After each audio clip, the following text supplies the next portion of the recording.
should I read and tell us? I just want to give those a chance at the door to come in so we can get started.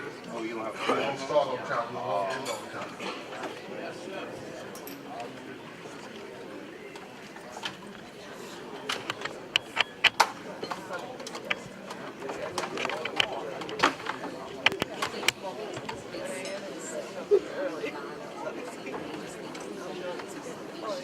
Hey, Rudy.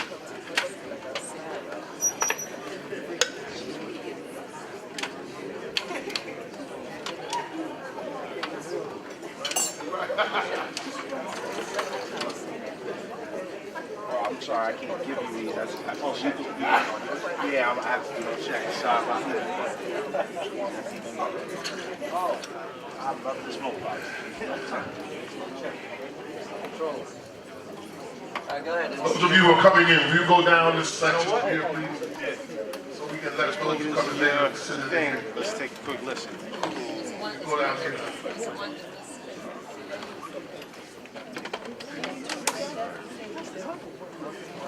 We like it.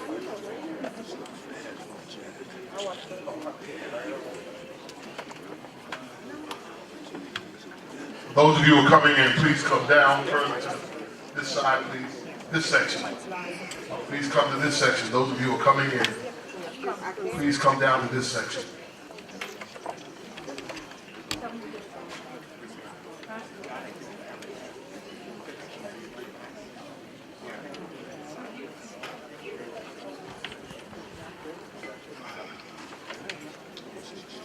Right?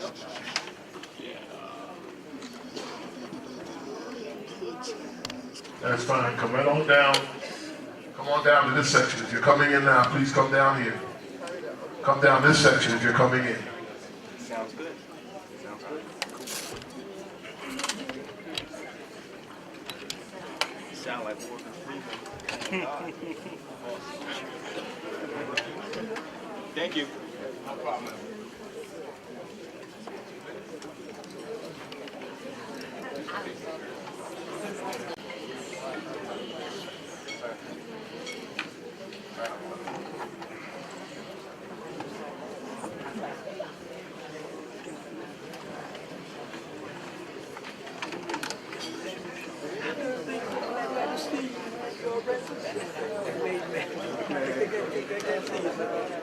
Those of you who are coming in, please come down to this end. But Kristen, could you mind helping to facilitate this getting in, please, so we can move this along?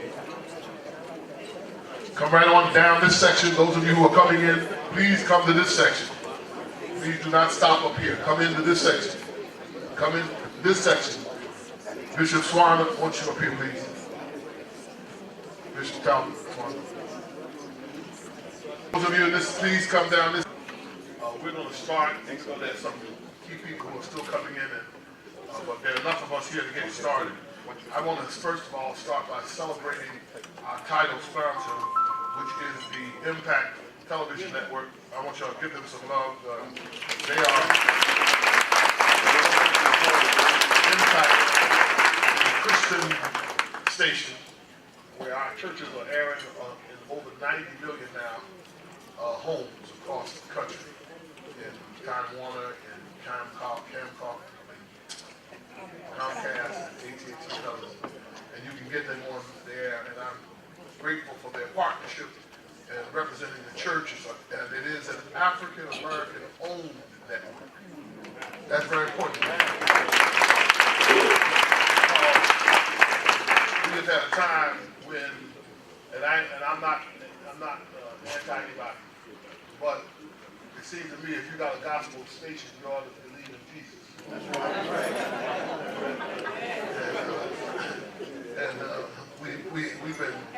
We've been giving our money to people who don't even believe in Jesus.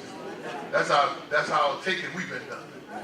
But we're glad to have ordered into existence a new network. So I'm on the board of Comcast, and I've been very helpful in trying to get them to advocate for African American engagement. And I'm very happy to have members of Comcast here. I want to encourage you to support it by entertaining. Also, I want to recognize Brother Samuel Wilson, who is a CPA and whole lot of churches, whole lot of preachers and churches got a testimony because of him. Stand up and say, if you need a great CPA for your church and your business, he is extraordinary. And I have testimony. He's been good to us at our church, and me personally, and Bishop Sapp and others of us have been using him for years and years, and you need to know him because he keeps you out of trouble with the people. All right, let's begin this day as we prepare for, I'm going to ask that we stand together.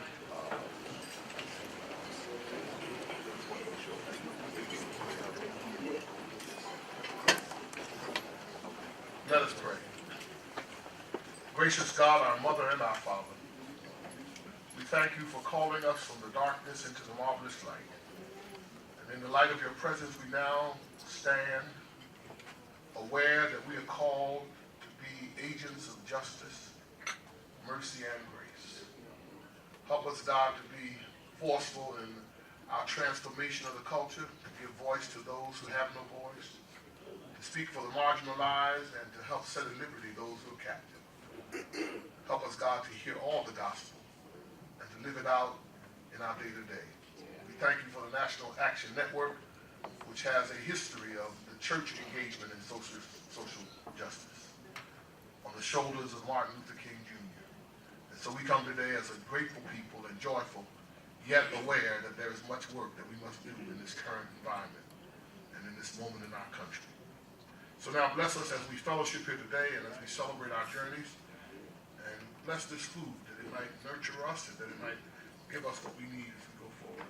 In your wonderful and mighty name we pray. Everybody said, Amen. You may be seated. We'll have the statement of purpose a little later. I'm going to ask that Bishop Marvin Sapp, I think you're scheduling, I want to put you in. They got a couple places where you're supposed to go. And I mean, if he just give us one selection, how about that? If he just give us one selection before we get started, it would be real nice. So I'm going to ask that my brother, and by the way, not only is he a gospel preacher, oratorical, gifted teacher, not only is he a great brother and been gifted by God, not only is he a preacher who happens to sing and been gifted by God, but he's also the newly elected member of the Board of Directors of National Action Network.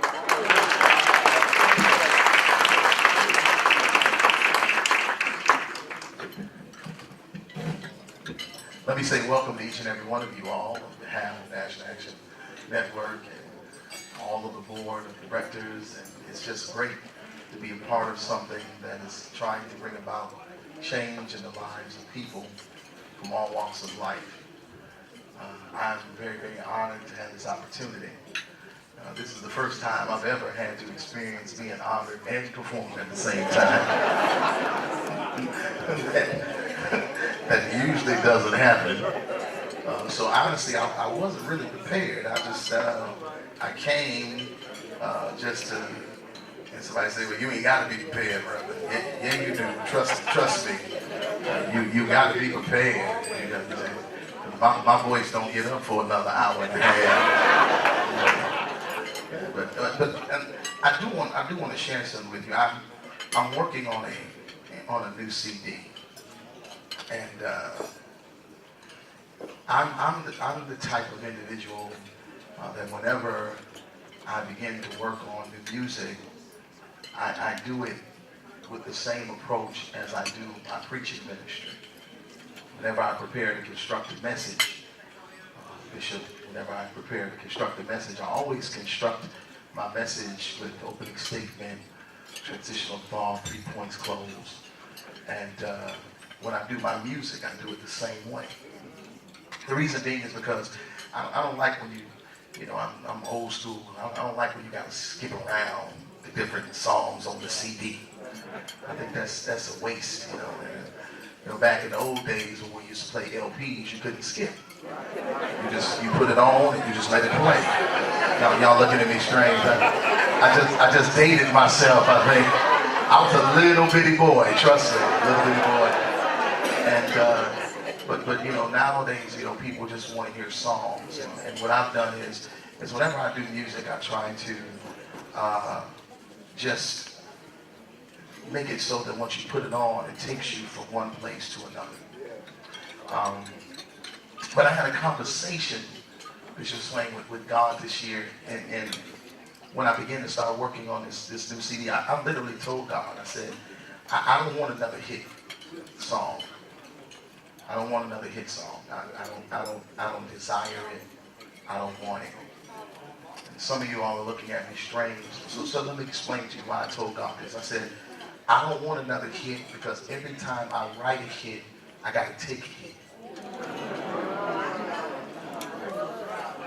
I can't get no help in here. I gotta take a hit. When I wrote Never Would Have Made It, it was the Sunday after I buried my father. When I wrote The Best in Me, it was during a 90-day period when three of the most important people in my life, my natural father, my spiritual father, and my musical mentor, they went home to be with the Lord in a 90-day span. When I wrote my testimony, it was a month and a half after I laid a woman that I met in the 3rd grade and planned on spending the rest of my life with to rest, the mother of my 3 children. So I'm sitting here and I'm like, okay, God, I'm back at it, but I'm good. I'm just gonna tell you like, I'm good. You ain't never gotta put me in the top 10. I'll be happy and just put music out because I don't want to have to take no more hits. It's too difficult to recover.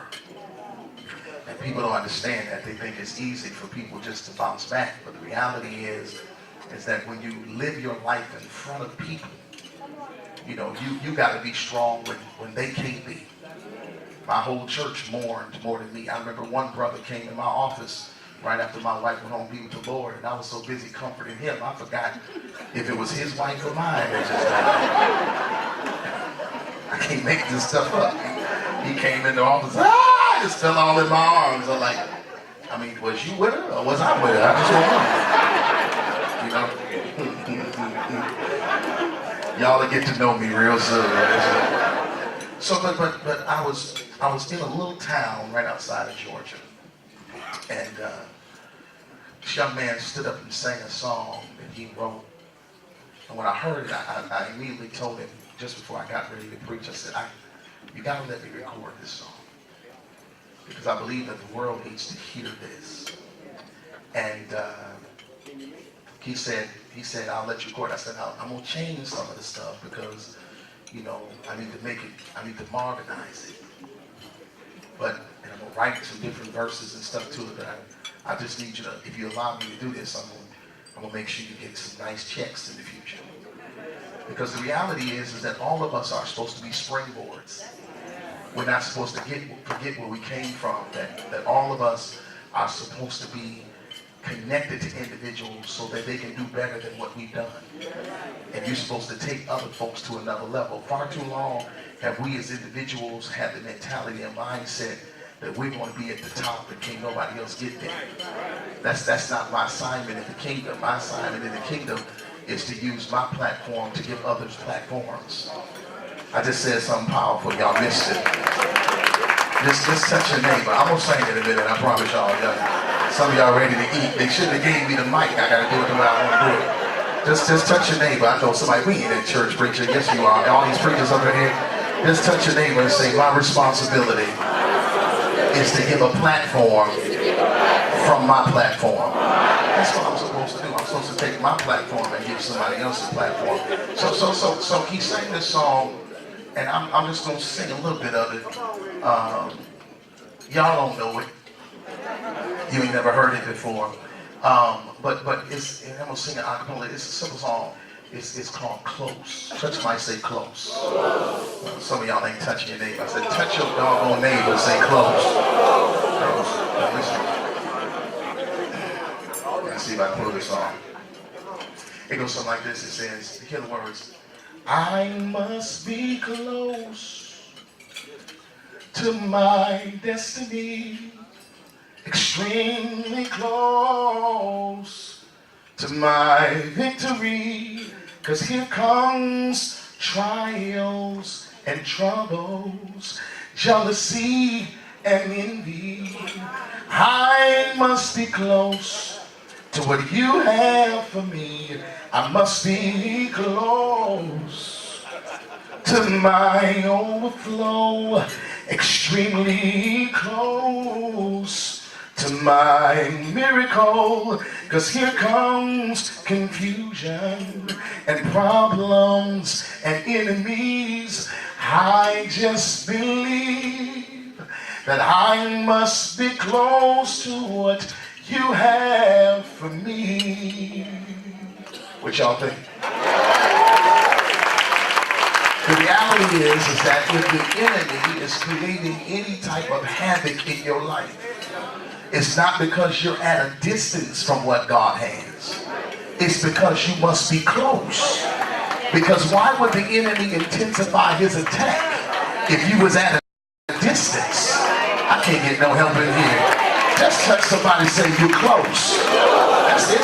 I must be close to my destiny, extremely close to my victory, 'cause here comes trials and troubles, jealousy and envy.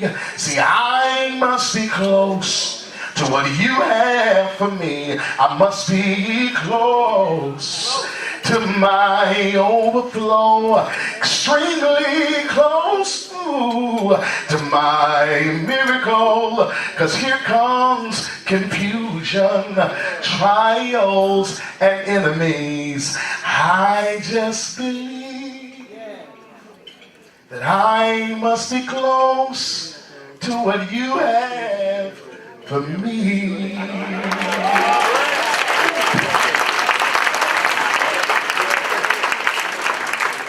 Give me some more love, I'll tell you. We just had to have a little bit of that. We can't have him sitting up here just getting honored. We gotta get blessed. And so we're thankful to God for Bishop sharing that with us.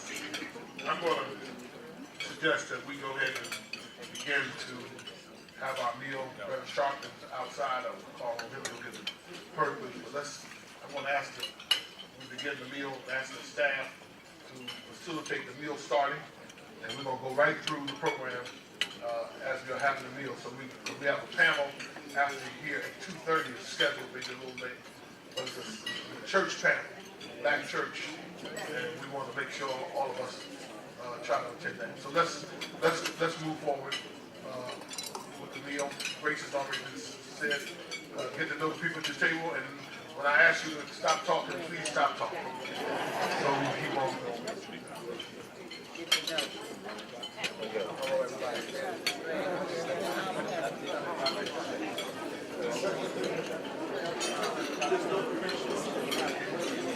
Everybody, Dr. Alvin Ponders, New York City chapter. My wife, Val, my bride of 9 months.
Let me ask you to please clear the aisles here. We got people are trying to serve the meal.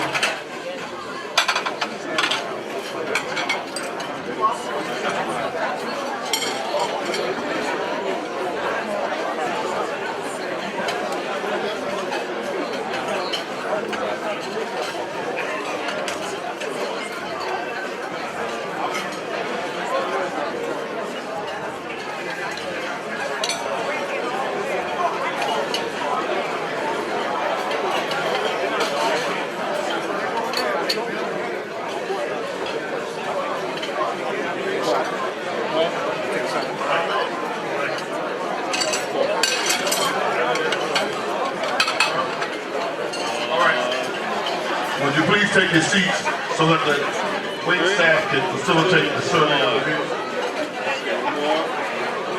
I have a camera lens here. Somebody lost their camera lens.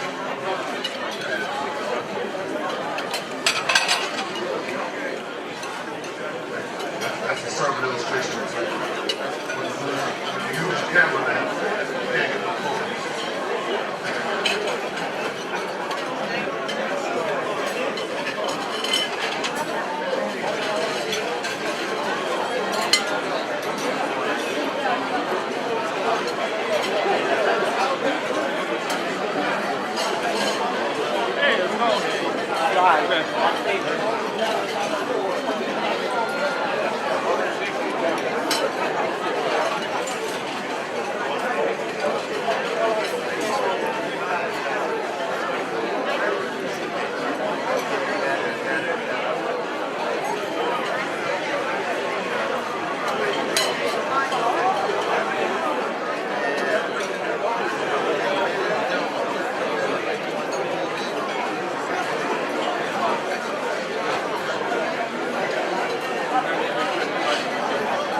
Y'all folks go to the gun violence discussion? Wasn't that a great one? You missed it, didn't you? Well, I was just telling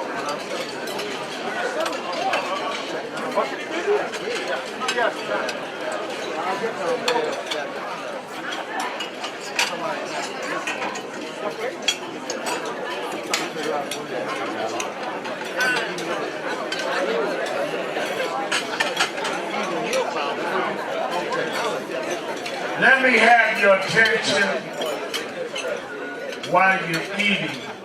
Senator Bernie Sanders was to come to the convention, and because of the Senate is in lockdown to stop the government shutdown, couldn't come, but he wants to give a message to the convention. I want you to watch the screen as you eat. Don't drop nothing on your soup now. Let me begin by apologizing for not being with you today in New York City, but I think as many of you know, the government is on the verge of a shutdown. It's imperative that I be here in Washington, and I feel badly about it, but that is the reality. Let me also thank Reverend Sharpton and the National Action Network for the extraordinary work you do year after year after year, standing up for justice, protecting people who are vulnerable, taking on those people who are hurting innocent men, women, and children. So thank you all very much for what you're doing. As you know, in August we will mark the 54th anniversary of Dr. King's I Have a Dream speech, an event that I had the honor of attending. I know I'm telling everybody how old I am, but I was there. And let us, when we think about that speech, let us remember that it was called, quote, the March on Washington for Jobs and Freedom. Jobs and freedom. In other words, Dr. King was fighting simultaneously to end both institutional racism and to achieve economic justice.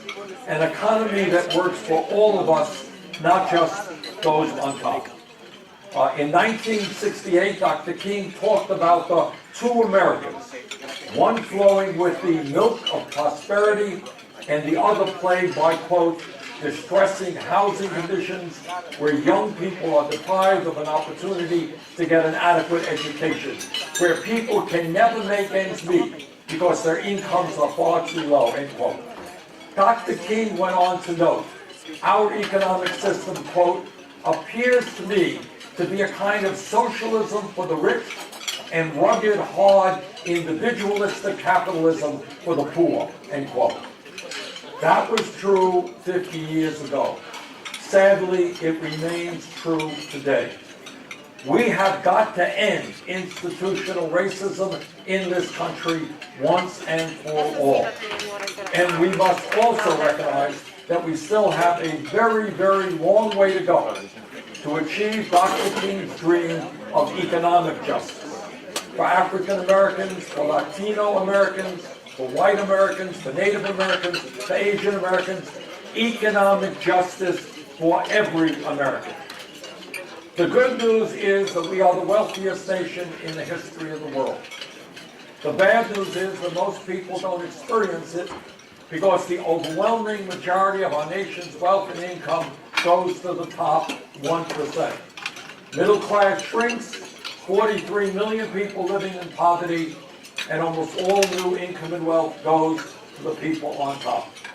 And when we talk about economic injustice, let us have the courage to lay the facts right out on the table. And that is all across this country. There are people struggling as we speak to put food on the table, to take care of the most basic necessities that a family needs, all the while we live in the wealthiest country in the history of the world. Tragically, we have the highest rate of childhood poverty of nearly any major country on earth. In America today, 12% of white kids, 31% of Latino kids, 34% of Native American children, and 36% of African American kids are living in poverty. Unacceptable. Millions of Americans are spending 40 or 50% of their limited incomes on housing. That is true in New York City, it's true in Burlington, Vermont. Hundreds of thousands of Americans are homeless, and in community after community, children are living in cars, and veterans are sleeping out on the street. Single moms in my state of Vermont, or in New York City, all over this country, women who are making $30,000 or $40,000 a year simply cannot afford to pay $12,000 or $15,000 for decent quality child care. More than half of older Americans, people in their 50s, people in their 60s, have no savings, nothing in the bank, and have no idea how they will ever be able to retire with any shred of dignity or respect. Today in America, bright young people, kids who have done well in high school, cannot afford to go to college, while millions of others leave school deeply in debt. Despite the gains of the Affordable Care Act, 28 million Americans still have no health insurance, and millions more are underinsured. And we are still paying, by far, the highest prices in the world for prescription drugs. Despite the improvements President Obama made to the economy, there continues to be a crisis in youth unemployment. According to the Economic Policy Institute, the real unemployment rate for white high school graduates between the ages of 17 and 20 is 30%. Latinos in the same age group have a real unemployment rate of 33%. And young African American high school graduates have a real unemployment rate of 46%. 46%. The time is long overdue to create an economy that works for the working families of this country and not just the 1%. An economy that works for the elderly, the children, the middle class of this country, and not just a handful of billionaires. Now, in practical terms, what does that mean? How do we create an economy that works for all? It means that we create millions of good-paying jobs by rebuilding our crumbling infrastructure. We can create up to 15 million jobs, putting people back to work, rebuilding our roads and our bridges and our water systems. It means directing federal resources to those communities most in need. African American and Latino communities in our inner cities, Native American communities in our nation's reservations, rural white communities in Appalachia, and manufacturing towns that have been boarded up and left behind. It means raising the minimum wage in this country to a living wage, $15 an hour. And that is legislation that I recently introduced. If you work 40 hours a week in America, you should not be living in poverty. And when we talk about wages, we should not be a nation in which women earn 80 cents on the dollar compared to men, and African American women make just 63 cents. 63 cents compared to men. Equal pay for equal work. When we talk about rebuilding our economy, it means ending disastrous trade policies that allow corporate America to ship jobs to China, Mexico, and other low-wage countries and throw American workers out on the streets. When we talk about rebuilding the American economy, it means having the United States join every other major country on earth in guaranteeing health care to all people through a Medicare for all single-payer program.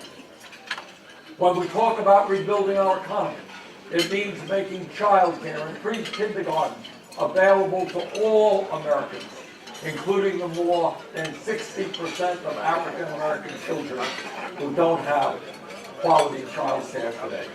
It also means strengthening our public schools. I don't want large numbers of kids.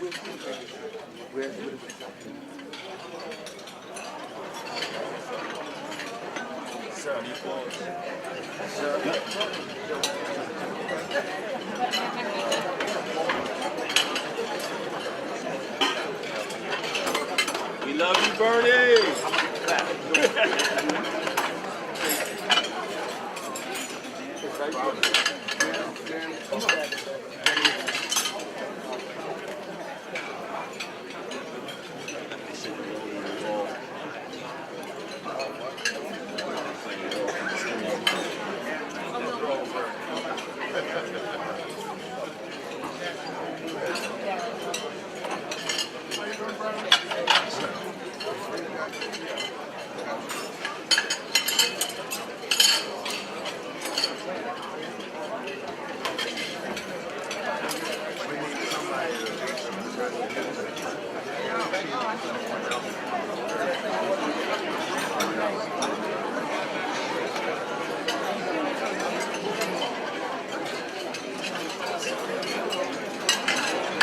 When we talk about rebuilding our economy, it means making child care and pre-kindergarten available to all Americans, including the more than 60% of African American children who don't have quality child care today. It also means strengthening our public schools. I don't want large numbers of kids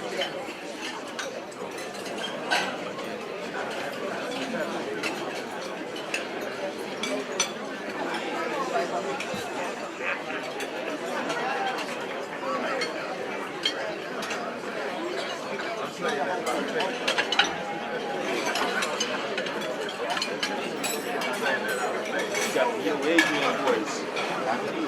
Your Adrian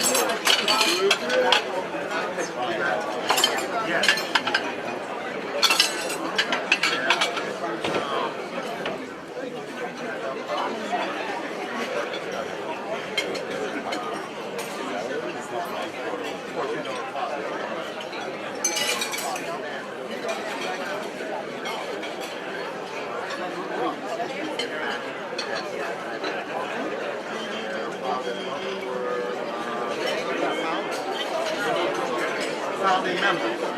Founding member.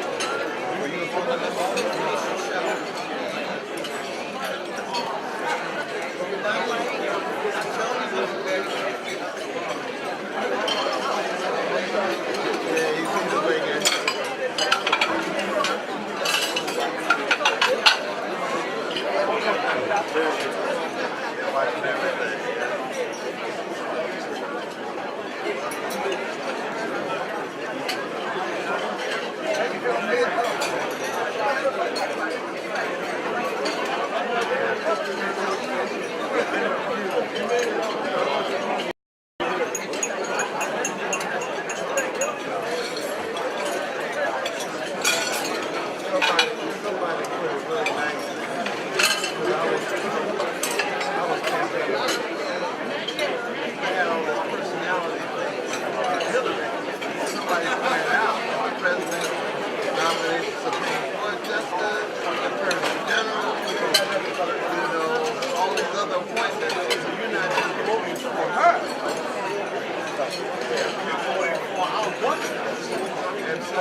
tell you something.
Elder Demetrius Griffin, our source, that is one of the original selection at this time as we continue to enjoy our music.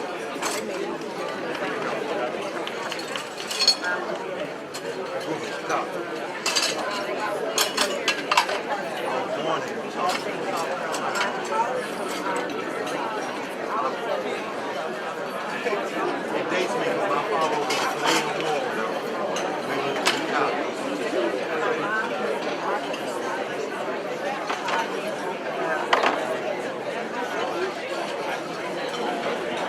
We went to Chicago.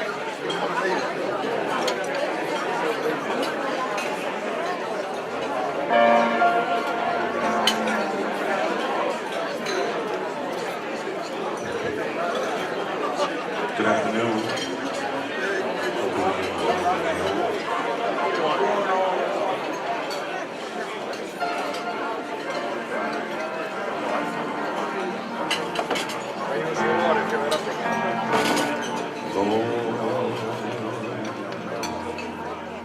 I will live my life to hear,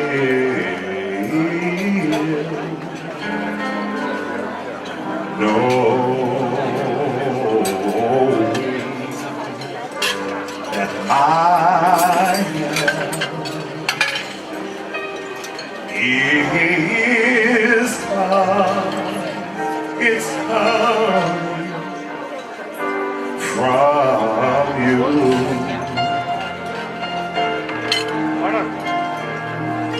It's your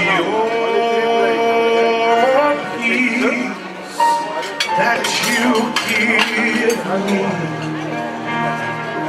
in times of great storm.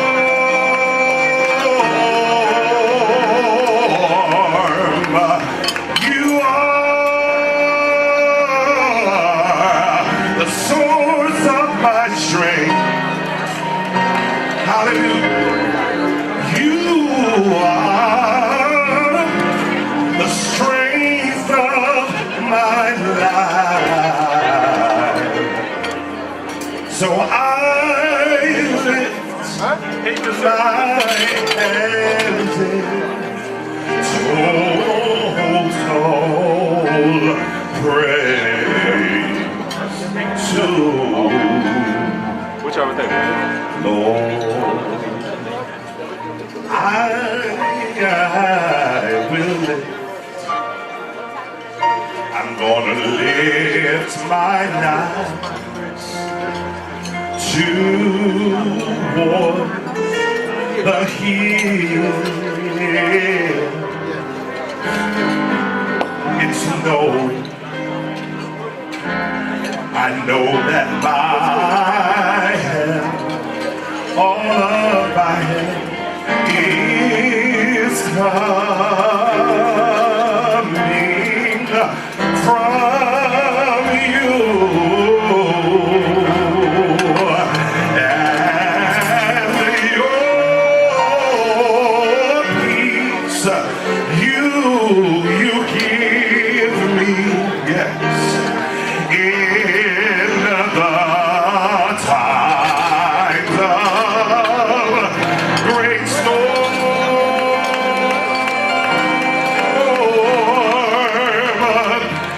You are the very source of my strength. Hallelujah.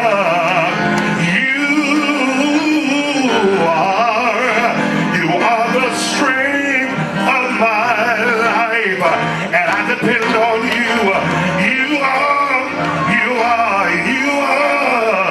You're the very source of my strength.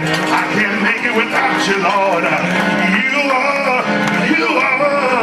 the very strength of my life. I need to take a couple shots for you. And I want to get Jennifer.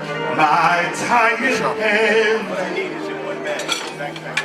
total praise. I lift them to you. Amen.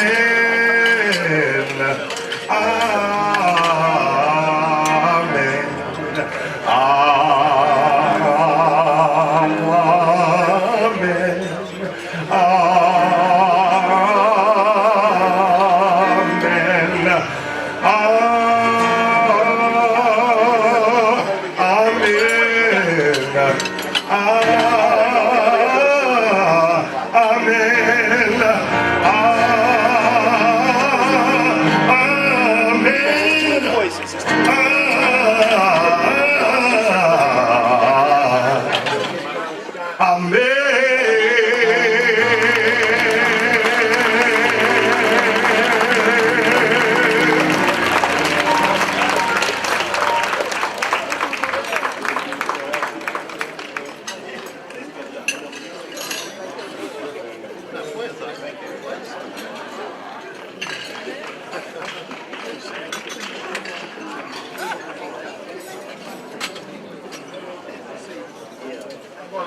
Ask that we move on.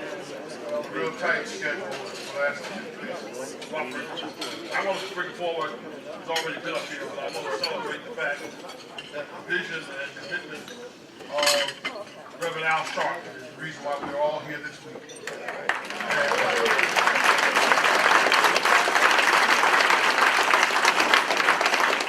This luncheon flows out of his journey. I'm going to ask now that he would come and give the statement of purpose. Thank you, Dr. Richardson, who has chaired our board with very serious commitment and diligence. Give him a hand, Reverend Douglas Franklin Richardson. And let me say to, on behalf of the rest of the board of National Action Network, we, other than Dr. Richardson, I want to apologize to Marvin Sapp. We don't usually make people work for their award.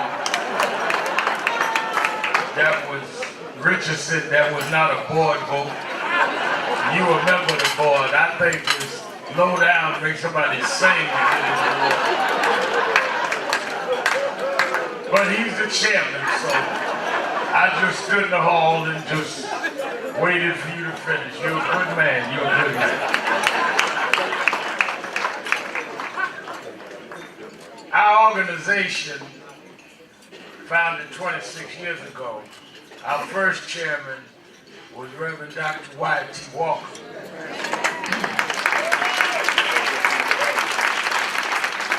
Who was the executive director for Dr. King.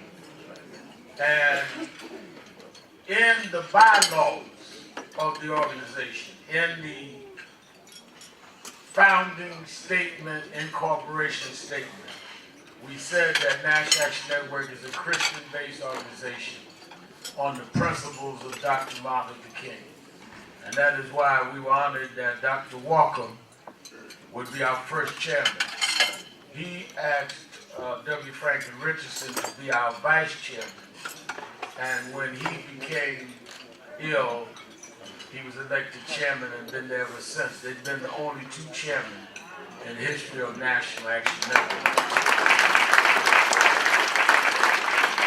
2/3 of our board are clergy by design, because it was our purpose from the beginning to continue a social justice movement that was church-based. And we have tried to remain faithful to that. That does not mean we do not work with other groups. That does not mean we don't reach out beyond the tribe that we're in. But we are unapologetically what we are. Which is why we tell people that when we engage in other activities, that we will work with you, but we are not you. And we will not participate in things that are against the nonviolent Christian-based principles of Dr. King. One of the problems that I've seen all through the years is that some of us are ashamed to stand up for what we are. And we apologize rather than affirm. And everybody else jumps up and boldly say who they are. We need to boldly say who we are. I go to rallies and stuff, folks get up and talk stuff, and I tell them, wait a minute, I'm not with that. Don't invite me to no violent, crazy stuff, because I'm not with that. And just like when we had President Obama in office, we helped get him in. Folk got mad, oh, Al get access. Why would I elect somebody that I can't go see? I mean, that don't make no sense. I'm supposed to help get somebody in the White House, but I can't get in there to see. Who else you thought was going? Y'all run around with Hillary buttons, thought he was going to invite you to the party? Hello. Now that y'all got trumped,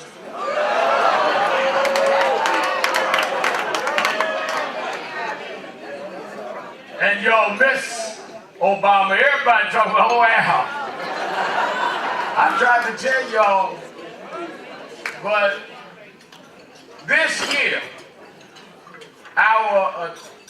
we had about 6,000 delegates this year. We've almost done that already in 2 days. We have more people at our dinner. People understand now more than ever, you must have a movement.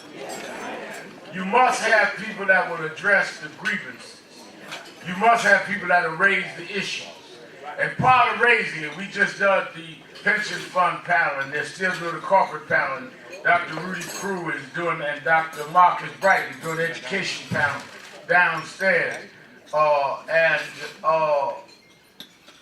One of the things we talk about all those panels is part of an activist is to put a spotlight on situations that others are not aware of. Because once you expose evil, it's hard for people to do evil with a spotlight on it. You must always first start with exposing evil. Then you can correct evil. So our first job is to expose it. But we don't stop there. We go until we can solve it. That's why every family, from the Diallo family, the Sean Bell family, to Trayvon family is here with us, because we never left them. People say, y'all didn't leave when the headlines left. We went and made the headlines. When Trayvon got killed, he had been buried 2 weeks before it made the headlines. We went down there and put 10,000 people in the street. We made the headlines. And we keep doing that, but it doesn't end there. We must deal with justice. So when people tell you, Reverend and Sister, and that Reverend Sharpton is out there to get publicity, that's exactly what I'm doing. Tell them guilty. Don't nobody call me to keep a secret.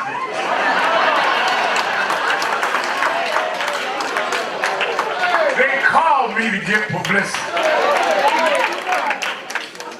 Nobody's going to suffer in silence.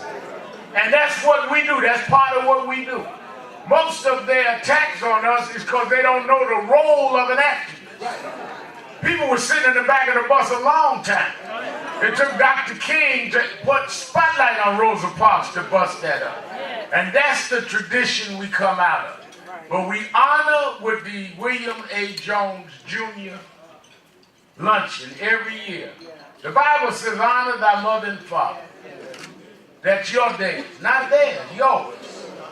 It's a blessing to you if you don't forget where you come from. When I was 13 years old and was getting involved, and I would run up to Harlem to see Adam Clayton Powell.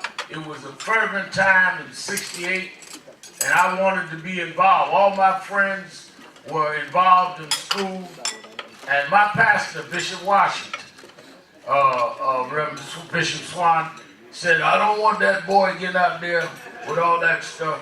And him and my mother took me up the block from his house. And in those days, all the big preachers lived on 2 blocks on President Street. Gardner Taylor, Sandy Ray, F.B. Washington, Bill Jones, all of them lived in 2 blocks. With Hall, James Hall. Preachers Row, they called it. I didn't know who Gardner Taylor and them was, the big preachers. I was just playing with their kids. We all grew up together. And he brought me to Bill Jones' house and said, this boy is our boy. I know who he is. He said, well, you got a breadbasket thing. You take him and do something with him. And they made me the youth director of Operation Breadbasket at 13. And put me under his wing. Baptized me later. And Bethany. And I never, ever believed that you can be blessed if you forget where you started.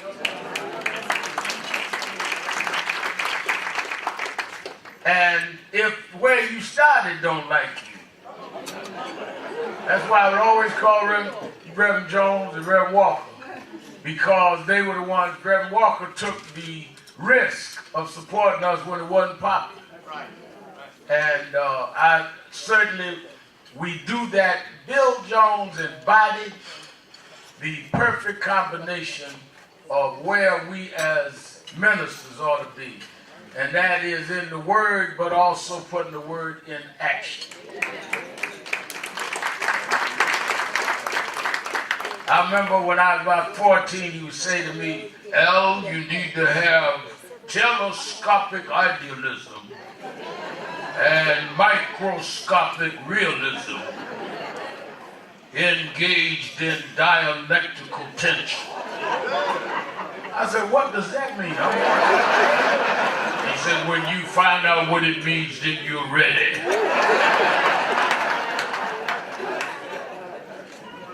Let me say this, as we build and expand and remember where we are, I want us to focus a lot on voter stuff. I want to focus on what we're going to deal with in terms of holding the private sector accountable. We certainly want to deal with contracts and all. We're working. Let me give Reverend 2 or 3 rumors. We are working with Impact and Reverend Johnny Green and them on contracts and pension funds.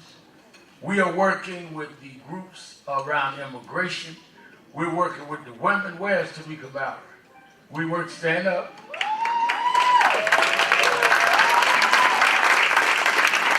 We're working with Tamika and Janae and them around women's rights. We're not a women's organization. We work with them. We are not a immigration organization. We work with them because they are also social justice issues. So everybody, let's just calm down.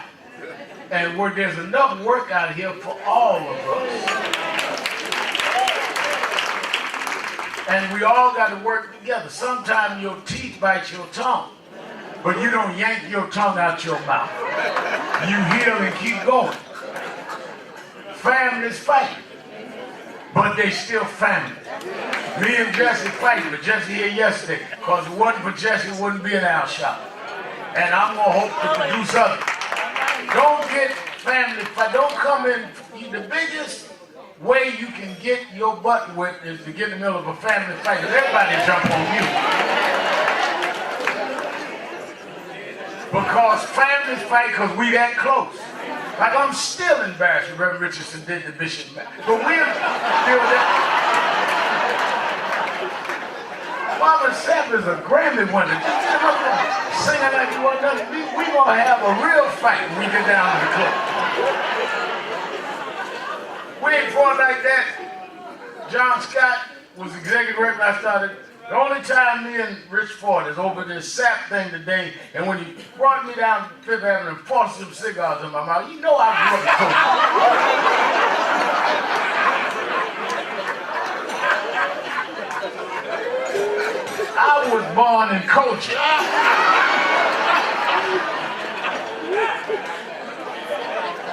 Let me, before we bring on Reverend Jones's daughter, we have a special guest.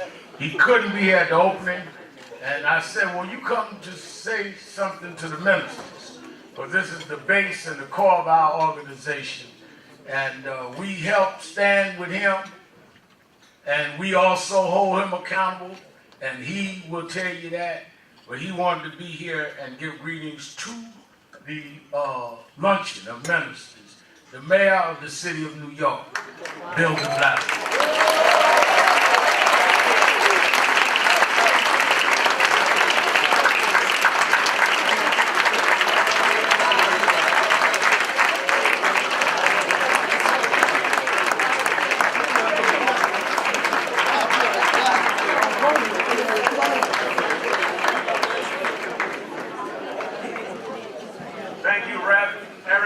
Such an honor to be with you, and I got to tell you, this is one of the organizations that makes a difference in this country.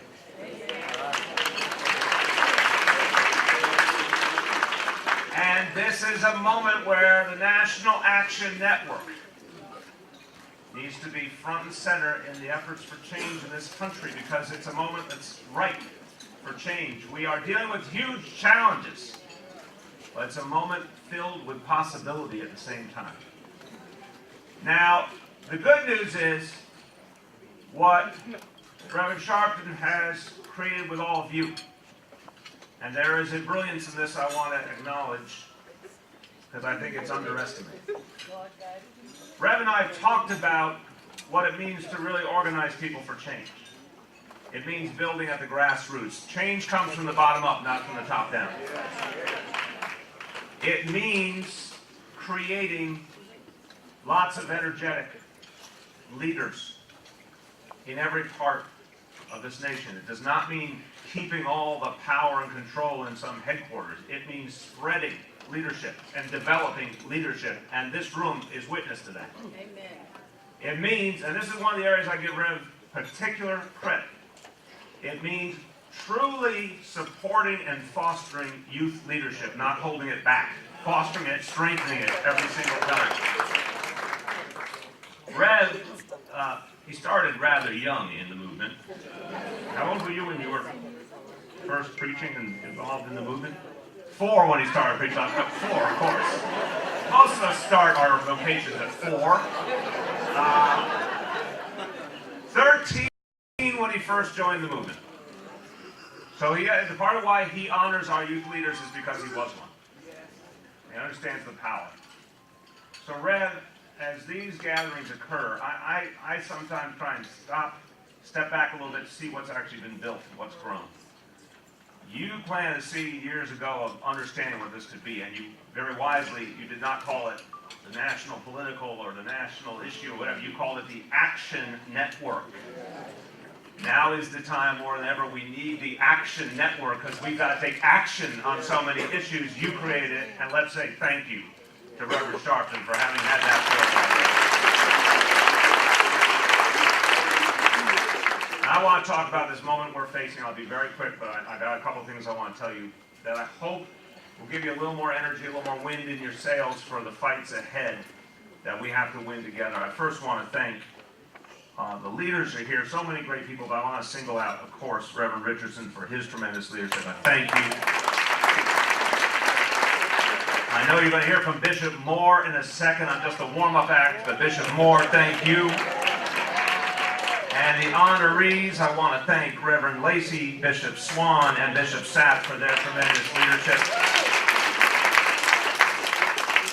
And we are blessed today to be honoring a man who really understood what it was to empower communities, Reverend William Jones. And he also left us with a great leader of the next generation, Jennifer Jones Austin. And she was a co-chair of my transition when I became mayor and helped us build this extraordinary administration I'm blessed to lead. And I'll tell you something, Rev speaks about Reverend Jones and the influence he had on Rev's development. And the sense, I would put in my own words, the audacity that ran through everything he did. So when you're honoring him today, I want you please to remember that the change agents don't try and be comfortable, they don't try and make other people comfortable. They try and create the energy, the movement, the sense of challenge, because they don't accept the status quo. And Reverend Jones never accepted the status quo. He also understood you have to fight fire with fire when it comes to organizing people, and you can't be mild in the pursuit of justice that has been denied.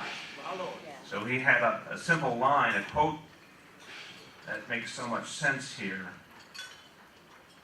where the trumpet is expected, the flute will not suffice. Doesn't that say it all?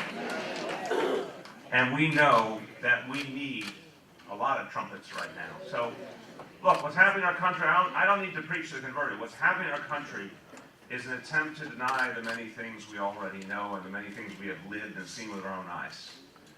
We spent a couple of years in this country where our national identity crisis has played out.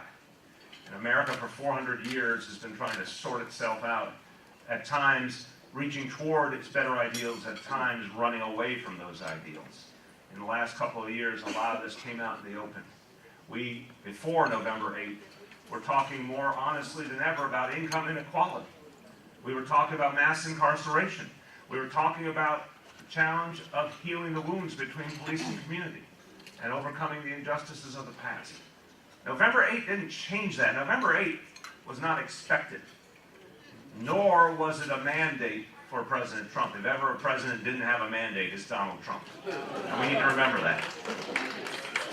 But all those things that were moving in the year or two before the election, they're out there continuing to move, and we all have to keep moving them. All the movements that were deepening, raising the minimum wage and creating paid sick leave for working people and reducing mass incarceration and changing what we need our police to do to serve our communities better.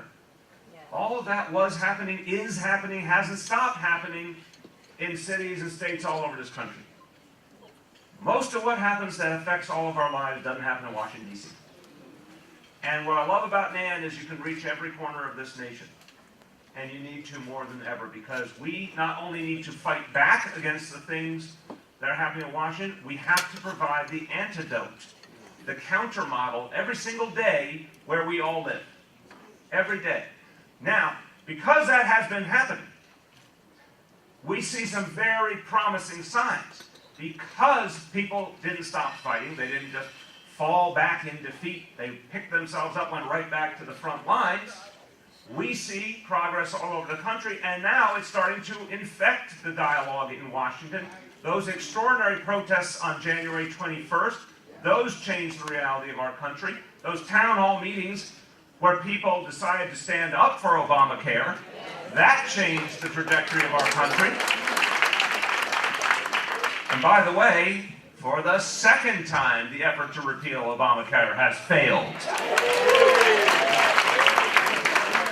But that's not because of Washington insiders. That's because of what's happening on the ground, that there's so much heat, there's so much energy, there's so many people saying you cannot take my health insurance away, you can't leave my family without the care they need. By the way, a lot of those people, I wish they had done their research maybe a little bit more carefully. A lot of those people voted for Donald Trump and now saying, wait a minute, you're going to take away my health insurance? I'm like, did you read what the guy said? Maybe you would have known that. But, well, that's okay. That's okay. We believe in redemption, don't we? So if someone made that choice and then came to realize in the weeks after that they had been bamboozled, and now they're fighting shoulder to shoulder with us to protect President Obama's #1 achievement, we say welcome. Now, let me talk to you for a second about what we're doing right here, because I think it's so important to this whole discussion. The National Action Network all over this nation, when there were instances of injustice, stood up and intervened. I've been with Rev many a time where he got that phone call that a family needed him in another part of the country, and I've never seen him say anything but, I'll be right there. And I admire that. What I can also tell you from real conversations over years with Rev is he would love to never get that phone call. There's some things we do where we wish that the work we're doing could be put out of business. And here's one example. But there's a way to do that. There really is. And it's changing how we police. It's changing how we assume a safe society is created. For too many years, the notion of policing in this country was a quasi-military vision. Going into a community and pacifying or securing a community rather than saying, wait a minute, here's a community of people who need what every other human being needs. They need safety and security. How do we do that together? How do we respect the good people of the community and help them to have the lives they deserve? That's what the question should have been, and no one in this room has the illusion that that's the way it was constructed. But guess what? When you turn the tables and you start to do it the right way, it works. 5 years ago, I think it was basically, Rev gathered people from all over this city in a silent march down Fifth Avenue. It was patterned after the extraordinary march almost a century ago by the NAACP that started to create the modern civil rights movement. And it was against a very broken and unconstitutional policy. The march we had 5 years ago was to stop a broken and unconstitutional use of stop and frisk in the city, because it was alienating police and community from having a relationship. It was taking those who we should value the most, our young people, and particularly our young men of color, were singled out and treated like they were suspects no matter what they were doing. It made it harder to police, because police and community could not communicate so long as that policy pervaded. Rev sounded the alarm with so many other leaders. That march was a moment of conscience in this city. I'm blessed to say that after that march, as this conversation developed in our city, people realized we had gone astray, chose me in part to come into this office to fix it. Let me give you a fact you should know. In the last 3 years since I've been in this job, stop and frisk has been reduced 93%.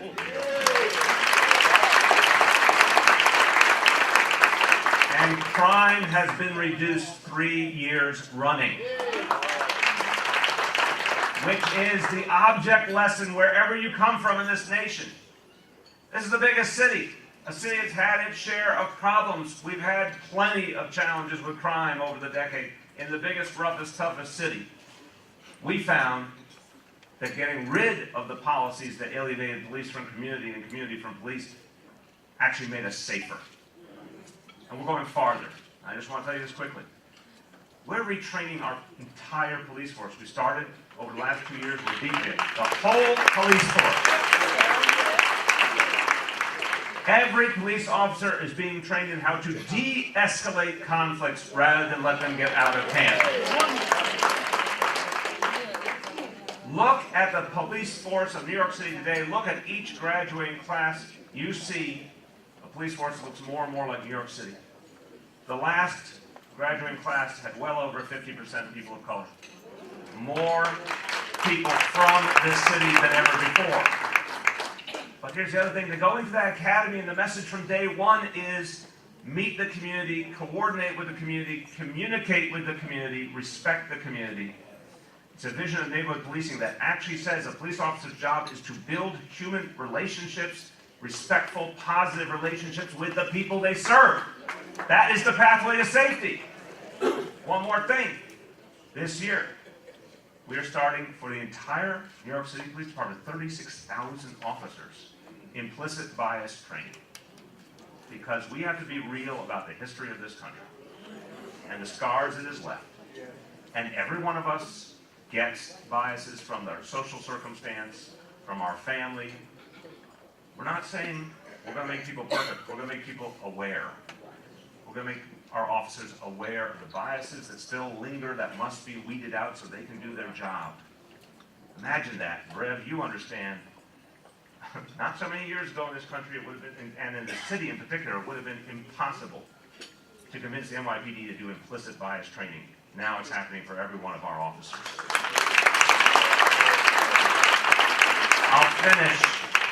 I'll finish just 2 quick points. One, yesterday we started something in Washington Heights, in Upper Manhattan. For the first time, our officers went out on patrol yesterday wearing body cameras. This is going to create transparency. This is going to create accountability. This is going to make sure we're not going to be relying on a cell phone camera and a jerky image anymore. Every one of our officers, by the end of 2019, every patrol officer in New York City is going to have a body camera. There's fairness for everyone, the officers and community alike. And final point I want to make. One of the things we are achieving as you drive down crime, as you heal the wounds between police and community, guess what? That's another part of ending mass incarceration. Because the core, the foundation of ending mass incarceration is not arresting people to begin with. You can't be incarcerated if you're not arrested and sent to jail. So what we're doing more and more is stopping crime before it even happens. Giving our young people better alternatives, changing the relationship between police and community so things can be stopped before they even happen, driving down crime, and that's opened the door for something that's been hoped for 85 years since Rikers Island was created. Now, for the first time in history in New York City, we have a plan to close Rikers Island once and for all. But you know what? In the meantime, and we're very adamant about this plan, and it will be closed, but guess what? We owe something to anyone who's incarcerated in the meantime, to not leave them in a situation where they're going to end up in trouble over and over again. That is the history. Too many people who became incarcerated, unfortunately, it became a cycle because they were not given the chance for redemption. When I took office, the average inmate in Rikers Island was getting less than 1 hour of education and training a day. You're not going to change someone's life and trajectory if you don't give them education and training. Our new policy is every inmate gets 5 hours of education and training every single day.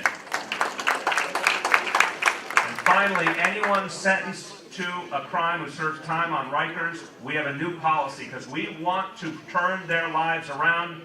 They will come out of Rikers Island and they will be guaranteed a transitional job to get their life back on track.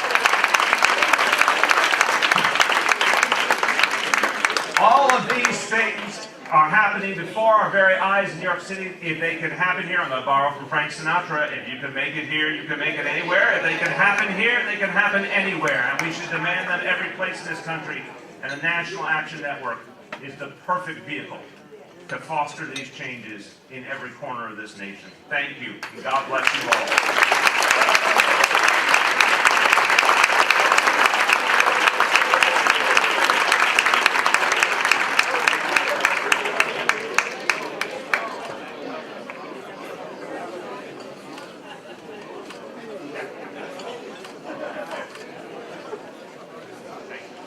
All right, hand for the mayor.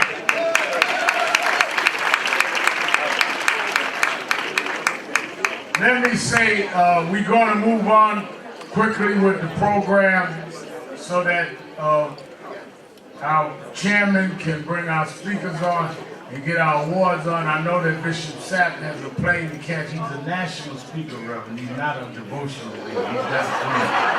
But, so I bring back our chairman, Dr. Richard. Bishop explained to him that we together. We together.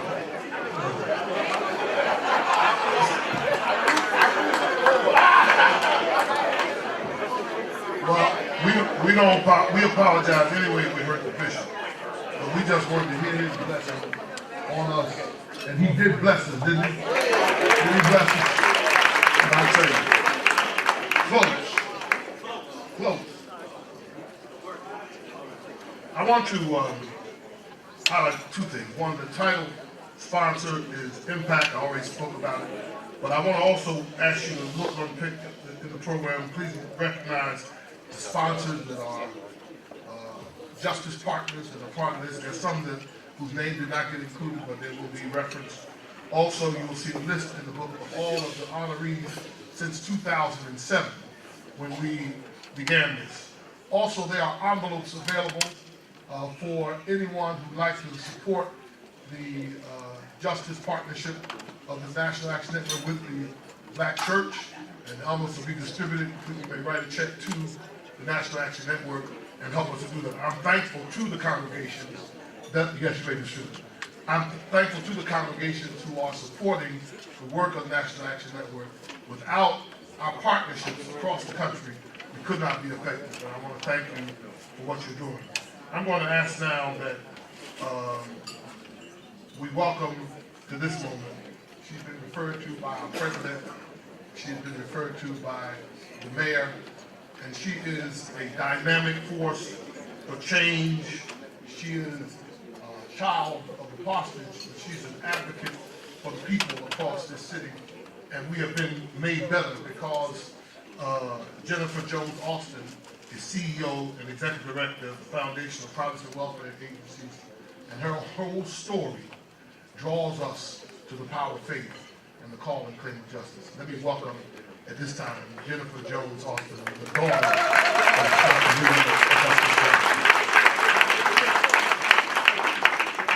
Good afternoon, everyone. Let me first say to Reverend Sharpton that it was not my idea to have Bishop Sapp sing. The board did not take a vote. That was the chair's pleasure. And I also want to thank you for having the mayor come up and speak after you, because my daddy taught me many, many years ago that I should never follow a preacher. And so I'm glad the mayor followed me, and I get to follow the mayor. Amen?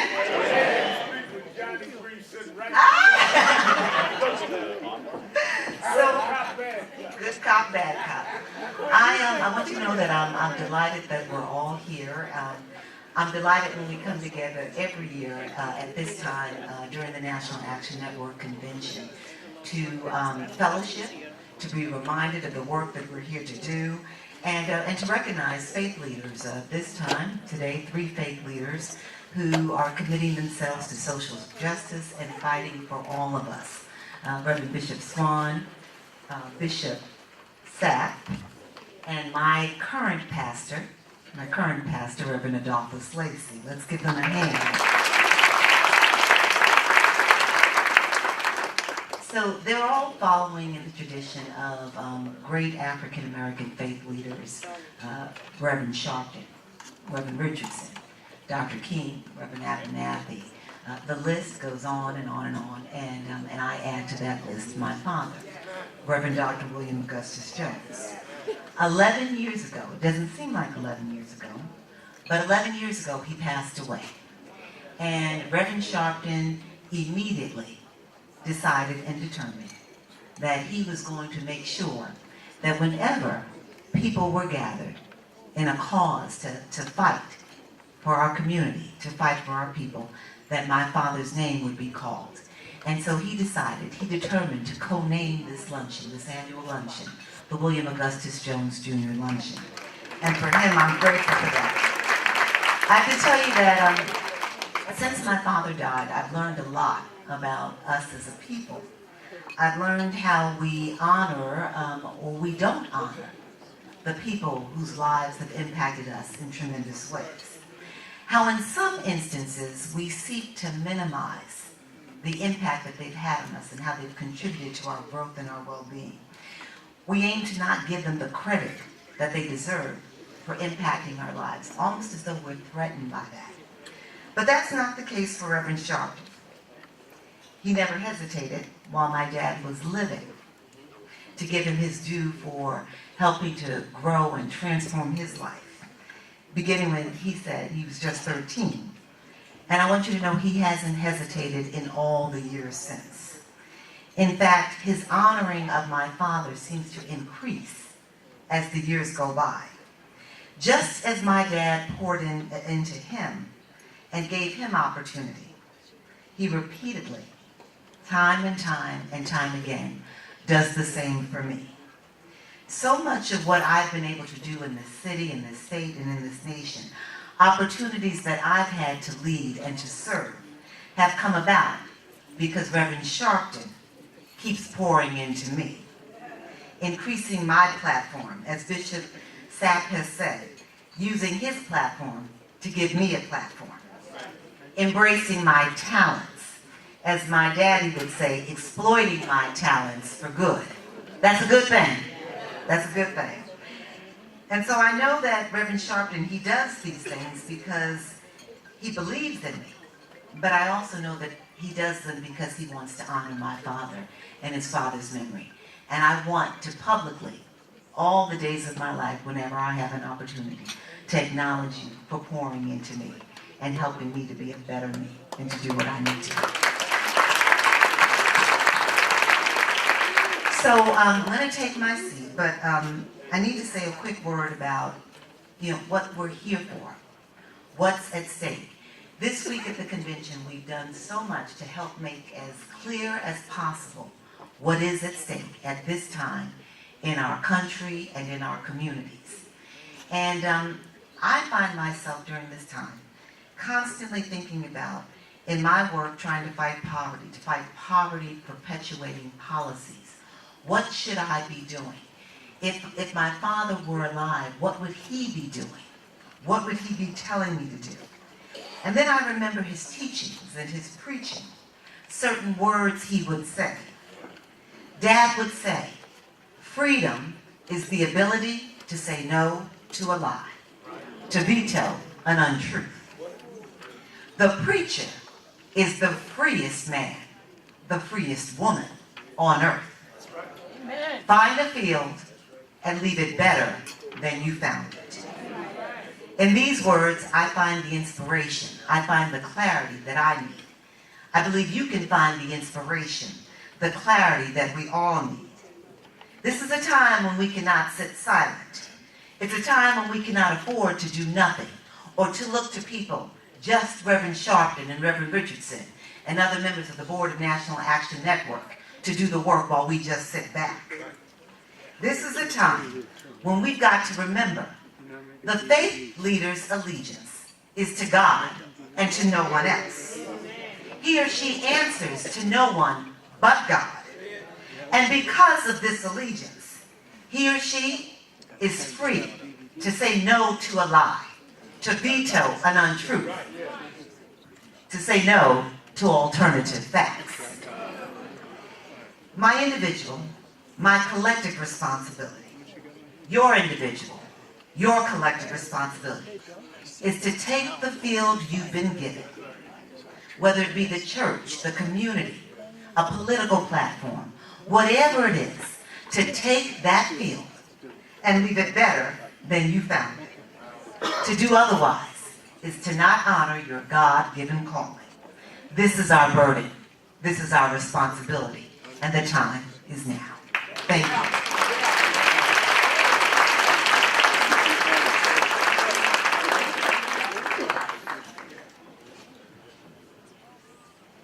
Let me say to Jennifer, because we believe in your father, so we wanted to create a William A. Jones Jr. Legacy Award one that would, in our opinion, every year show someone that continued in the particular unique way that he did leadership. So we are starting that today along with our 3 honorees. We are giving the first William A. Jones Legacy Award to his daughter, Jennifer Jones Austin.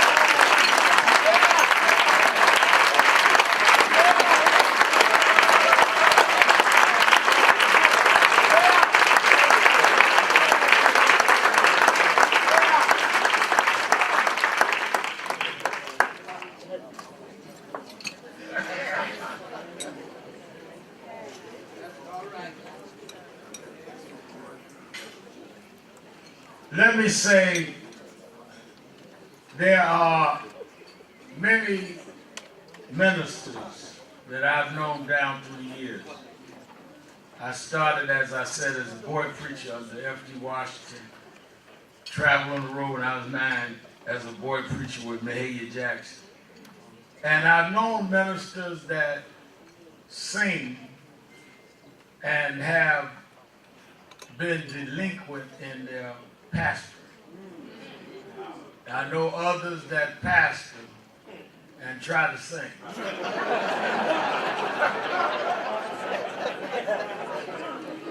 I remember one night we were at the Essence Festival, all of us, Dominique and Ashley and Aisha, all of us. I think Tamika might have been with us, and Beyonce performed. And Jay-Z said to me, she's very nervous about tonight because she wants to know your opinion. I said, why? She want to know my opinion. He said, well, we invited you to shows you never came, and she never understood why. I said, well, if you grew up traveling around as a son to James Brown and running with Michael Jackson, ain't too many other folk you want to see. And I know good when I see good, because I've been around great. We honor a great gospel pastor who has not neglected his church or community. His church has community service projects going on all the time. And a great gospel singer who has single-handedly given the soundtrack for us that come from the years and era of Obama into Trump. And it is with no small measure we give him this honor, because he is unique in history of having made that balance of greatness of pastor performer. I get up every morning. I do my devotion about 5 in the morning, and I look for his Instagram. He does a 6 o'clock prayer. He don't even know I'm on his list. And he does these Marvin messages every morning. And I go and get my Marvin moment. Now, I have been known to go and preach and forget to mention it when you just said it.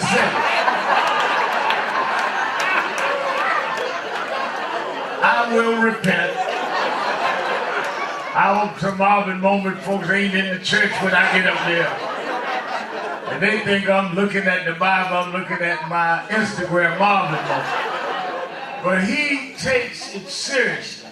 It's one thing to be gifted. It's another thing to sing and preach about what you really believe. And the reason we wanted to honor him is he bleeds it. He lives it. That's why when he brings it out, you can feel it. Many are called, but few are chosen. Join us in honoring a chosen man of God, Bishop Marvin Sapp.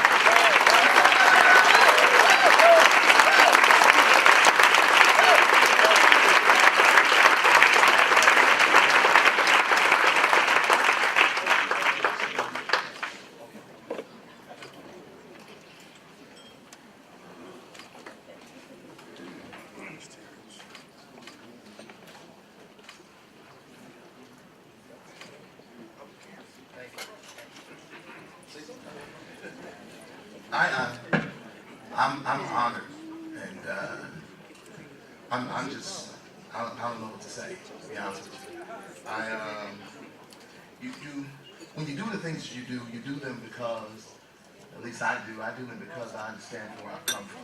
And, you know, I was just a small-time boy, still lives in Grand Rapids, Michigan, and husband, father, well, widower now, and just trying to raise my 3 kids and trying to be the very best dad and churchman that I could possibly be. When people see me, I want them to see not the songwriter, not the award winner, but I want them to see somebody who is serious and passionate about affecting change in the lives of people that I come in contact with. One of the greatest statements I ever heard, and I live by this statement, and I'm going to take my seat. I got to go to catch a plane. I'm doing some crazy stuff this weekend. I preach tonight in Cleveland, tomorrow in Jackson, Mississippi.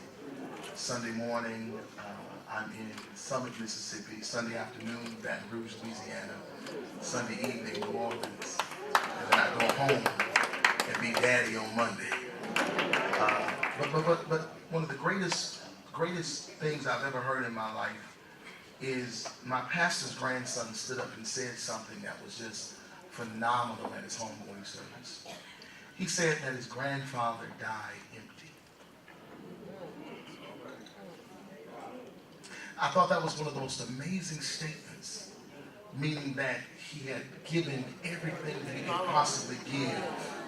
So when he closed his eyes, he had no regrets. My prayer for each and every one of you all, that you leave this place and that you leave this earth empty.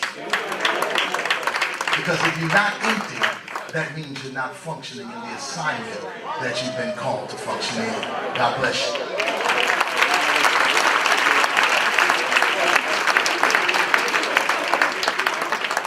That was a powerful word. We're all better for it. I want to invite Bishop Talbot Swan to come in. As we honor Bishop Swan, let me say that over the last several years, the Church of God in Christ has used this bishop to be its face of community and social justice and participation. I am particularly moved by him on conference calls and other things of his involvement, because as I stated, I grew up in Church of God in Christ. And I know when Bishop Washington brought me to Reverend Jones, they said I had backslid. We weren't supposed to be in the world. And I know what he has had to deal with in the church even many years later, making them understand that part of our role is to make the word flesh. And he's done it with diplomacy, with urgency and effectiveness. Bishop Blake, trust him. And when your bishop, your mentor, leader can trust you, that speaks a lot about you. And we want him to know that though he tries to fly below radar, that we see him, we honor him, and we regard him. It is our honor to give this award to Bishop Swan, Bishop Talbot Swan of the Churches of God.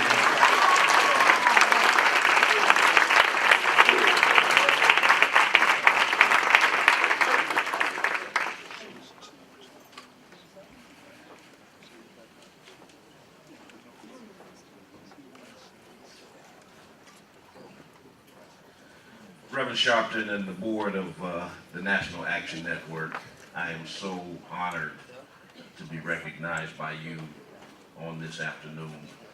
I want to thank God for my wife being with me, for without her, I could not do the work that I do every day. Bishop Sapp and Reverend Lacey, it's a pleasure to be honored at the same time with these two trailblazers. W.E.B. Du Bois talked about double consciousness. He talked about a black identity, that identity that we have in America. Then he talked about an American identity. Then he talked about the veil, how black identity was something that was lived behind the veil, and how the average American, particularly white Americans, could not relate to or understand what happened to black America behind the veil. For many years, Reverend Sharpton and the National Action Network have been trying to give America a glimpse of what happens behind the veil. And I want to thank him and the National Action Network for the work that they have done and continue to do. One of the things he said in his book, The Rejected Stone, when he talked about being at the inauguration of Barack Obama and talked about how unlikely it was for him to be there, talked about the fact that to be here, I did not have to settle for less, compromise my values, or sell my soul. I take a line from James Cone, which is part of my ministry, and I believe with all my heart that any authentic theology must affirm that God is on the side of the oppressed. Thank you so much.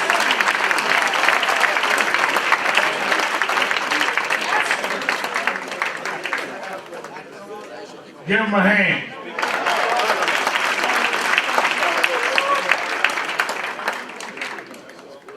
Let me say this, that talking about Church of God in Christ, one of the biggest, most renowned business minds in this country comes out of Church of God in Christ. You know this, Bishop Swan.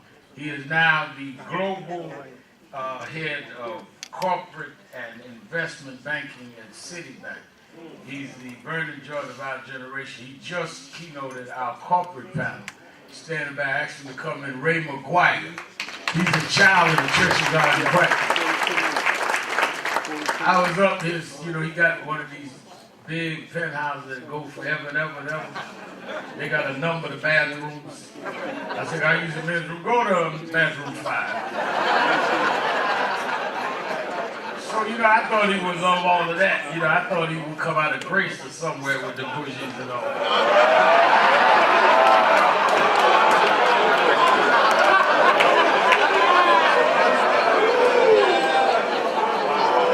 But we sat down talking, and I mentioned something about Junior Usher Board, that I started Junior. He said, did you go to YPWW? I said, what? Ray McGuire, Church of God in Christ. And of course, standing next to him is one of the top 3 investment bankers in the nation. He is the man at Ariel Capital in Chicago. This is the man that Barack Obama he gave him his original finance when he ran. And he is with us, and he moderated one panel and keynoted the other. We're honored to have in the room Brother John Rogers.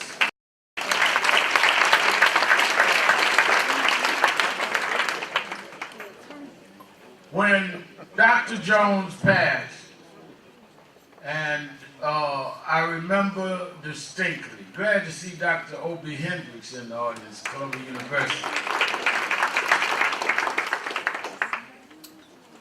And we went on and saw his continuing work being now decided. One of the things he loved most was Bethany. One of the things that he always would do is bring back everything to Bethany. Saturday morning rallies that I do at the House of Justice, I started going as a kid in the basement. Well, we call it Fellowship Hall of Bethany. God does not make mistakes. And God trains people for who they will be. If you just follow what God has already ordained, people run around looking for a purpose. Just look at the thread in your life. God is showing you your purpose by the things that you end up doing that you did not see coming. But that he set the blocks on the road. And rather than look how you can get off the road, just follow the road he's already given. My pastor, Reverend Adolphus Lacey, was being trained under Dr. W. Franklin Richardson while he worked on his PhD, never knowing that he would one day become the custodian of a historic pulpit that was bathed in social justice. From that pulpit, every giant in social justice in the last half century has walked up them steps. So it should not be taken lightly when you are given that role. He was prepared for it. Who God raises, he prepares for it. And he was prepared, and he has risen to the occasion. And it was at my request, I said to Jenny and Dr. Richardson, that we should honor my pastor this year. One, because he's risen to the occasion. He has kept Bethany a social justice fine-tuned instrument, because it was unlike other there was some, and it's remained major traditional Baptist churches in Brooklyn, but it was the one that was fine-tuned towards social justice. That's why when Johnny and Patrick are talking about contracts, the first time I saw that was Gardner Taylor and Bill Jones went to jail stopping the construction of Downstate Medical Center. What we've been doing in LaGuardia has been done before, but you need young giants that will continue that work. Any of us that are public figures need ego, but narcissism is when you go beyond ego and forget that it is not supposed, you're supposed to stand out, but you're not supposed to stand alone. It goes from generation to generation. And if you got to be by yourself to get credit, it means you're not that good. If everybody got to get off the stage for you to be heard, it must mean you have nothing to say. If you got something to say, you can get on the stage and they'll hear you anyway. And he has made his mark. He is my pastor. He is the heir to that throne, that pulpit. And we honor him in the name of his predecessor, Dr. William Jones, Reverend Dr. Adolphus Nate.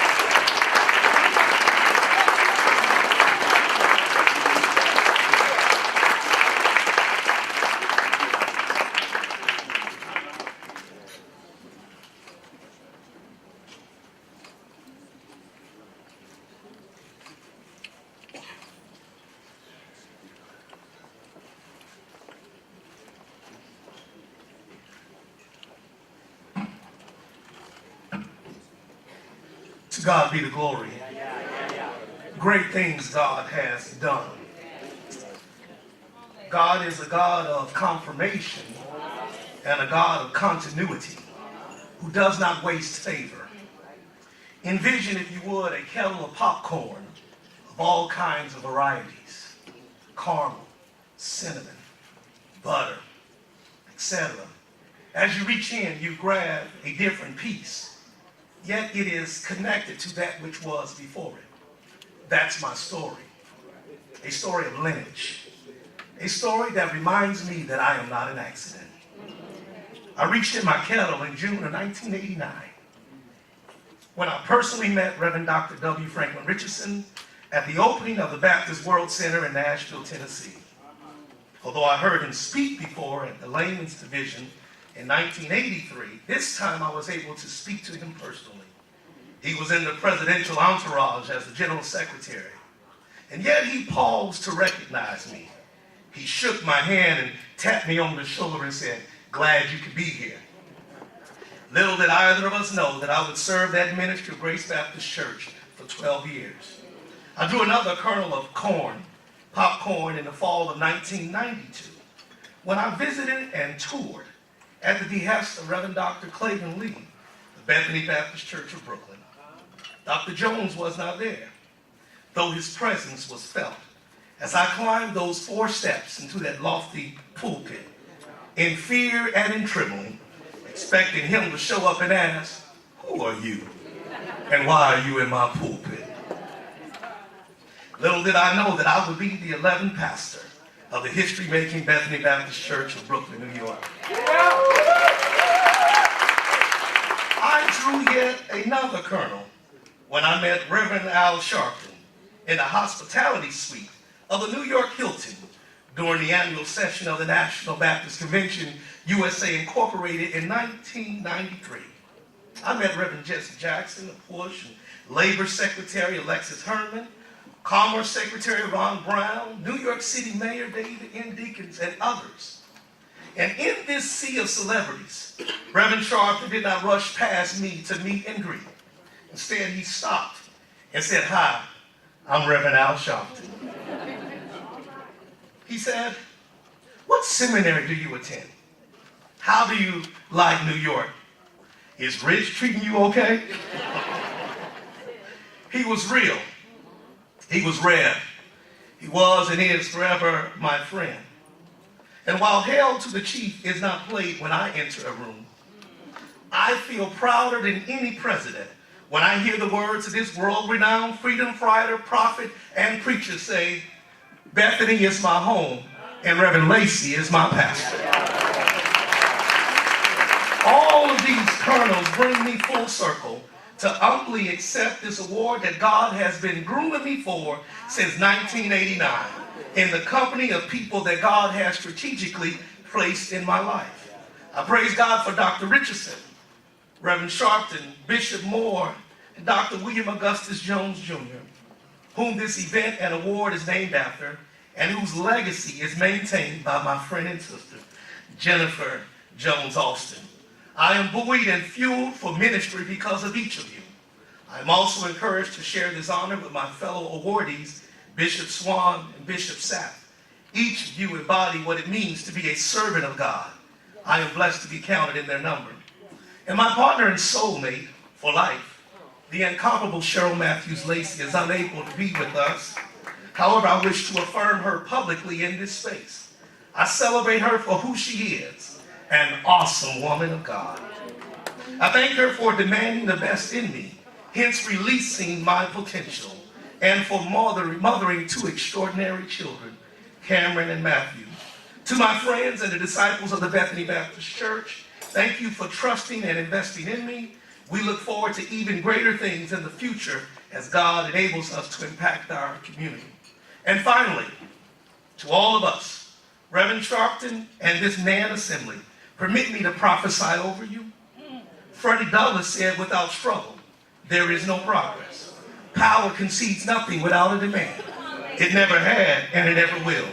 Therefore, let us place demands on ourselves to release our potential. We are the ones we have been waiting for. Our season to prosper has already been booked by God Almighty Himself. Therefore, let us consistently refuse to abdicate, to accommodate, or capitulate. Instead, boldly agitate, frustrate, and prevent any people and any plans that would do harm to our communities. We who believe in freedom have been called to affiliate, collaborate, advocate, and duplicate justice. May we continue to be the vanguard, rear guard, defenders, and servants of all people in the struggle for justice and equality for all God's people. Not tomorrow, but now. At present time, without delay, immediately, at once. No justice, no peace.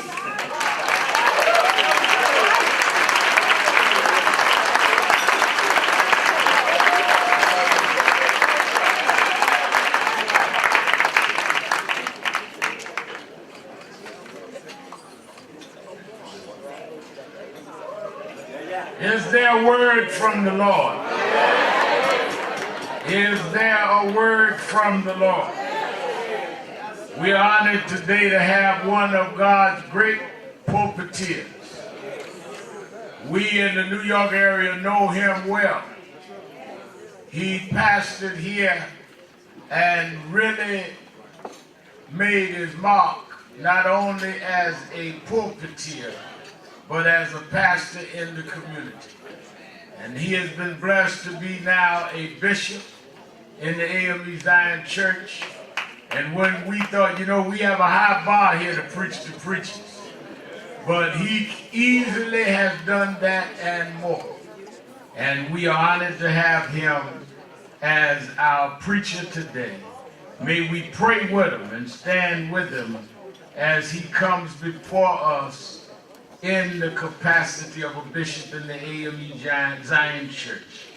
Let us hear from Bishop Darren Moore.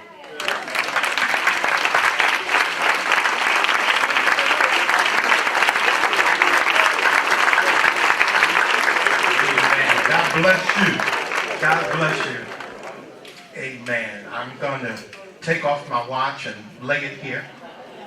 And as you might know, as the Catholic little boy who went to worship with the Baptist preacher as son, and they went to the Catholic church, and the little Baptist boy preacher's son said, "What does it mean when the priest does this?" He said, "Well, making the sign of the cross."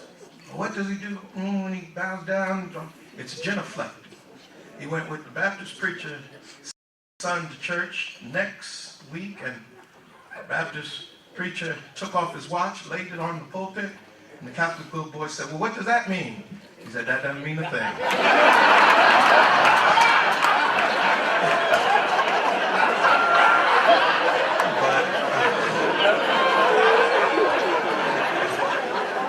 But because I do know that there is an agenda after this, I'm going to take my time limitation seriously.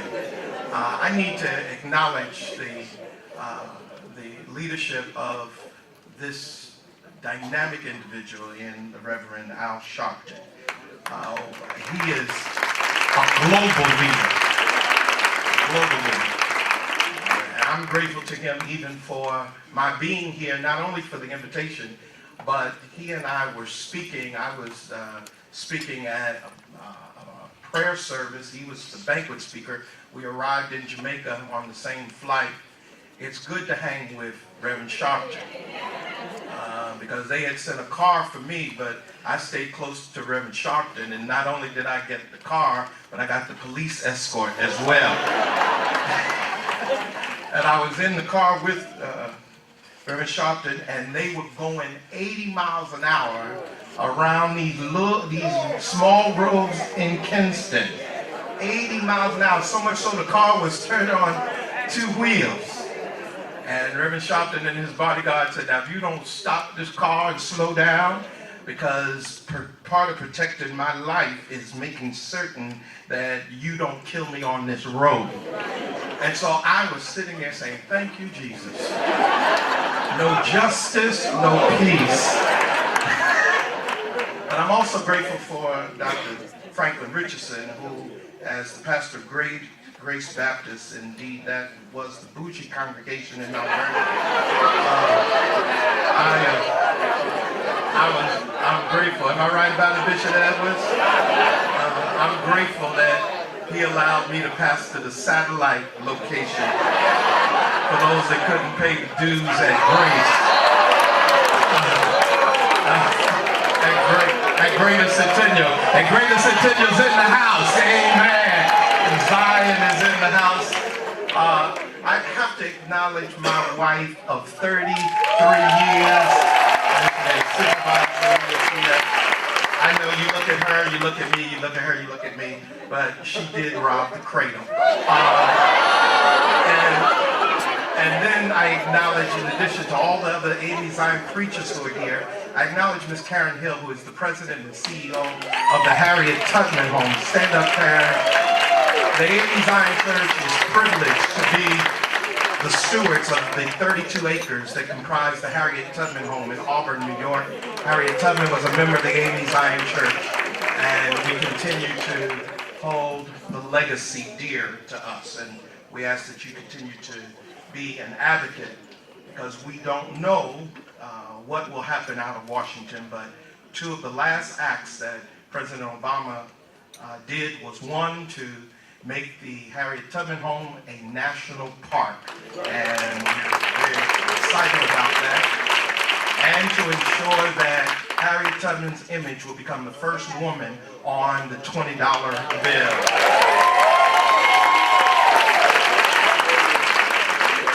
I want you, if you will, to share with me out of a text that just blessed my spirit. It wrote on my heart as I thought about this tremendous gathering. It's from Isaiah chapter 42. Listen to these words in the New Living Translation.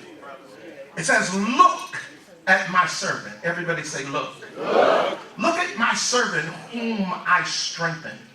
He is my chosen one who pleases me. I have put my spirit upon him. He will bring justice to the nations. He will not shout or raise his voice in public. He will not crush the weakest reed or put a flickering candle out. He will bring justice to all who have been wronged. He will not falter or lose heart until justice prevails throughout the earth. All right. Is that a word? That's a word. Let me just speak for a moment from the subject. Look at these. Look around your table and look at them. Look at these. When I was coming up, my mother was raising 4 boys by herself on the south side of Mount Vernon, the roughest part of Mount Vernon. And we stayed for a period of time with my maternal grandparents. They lived in this huge old home on South 2nd Avenue. And so at night, when we slept in the attic, it was filled with noise and all kinds of sounds that we could not identify. I was convinced at 6 years old that there were monsters that lived in the closet. I'm convinced that there were some monsters that lived in the closet because as soon as my mother turned out the light and went back downstairs, that old creepy monster would come moving out the closet in our direction. But just before the monster got close enough to us, we'd yell out, and up the steps would come my grandfather, and he would turn on the light, and that old monster would turn into an overcoat. I thank God that there was somebody who could turn on the light. And my brothers and sisters, that's why I thank God for the black church.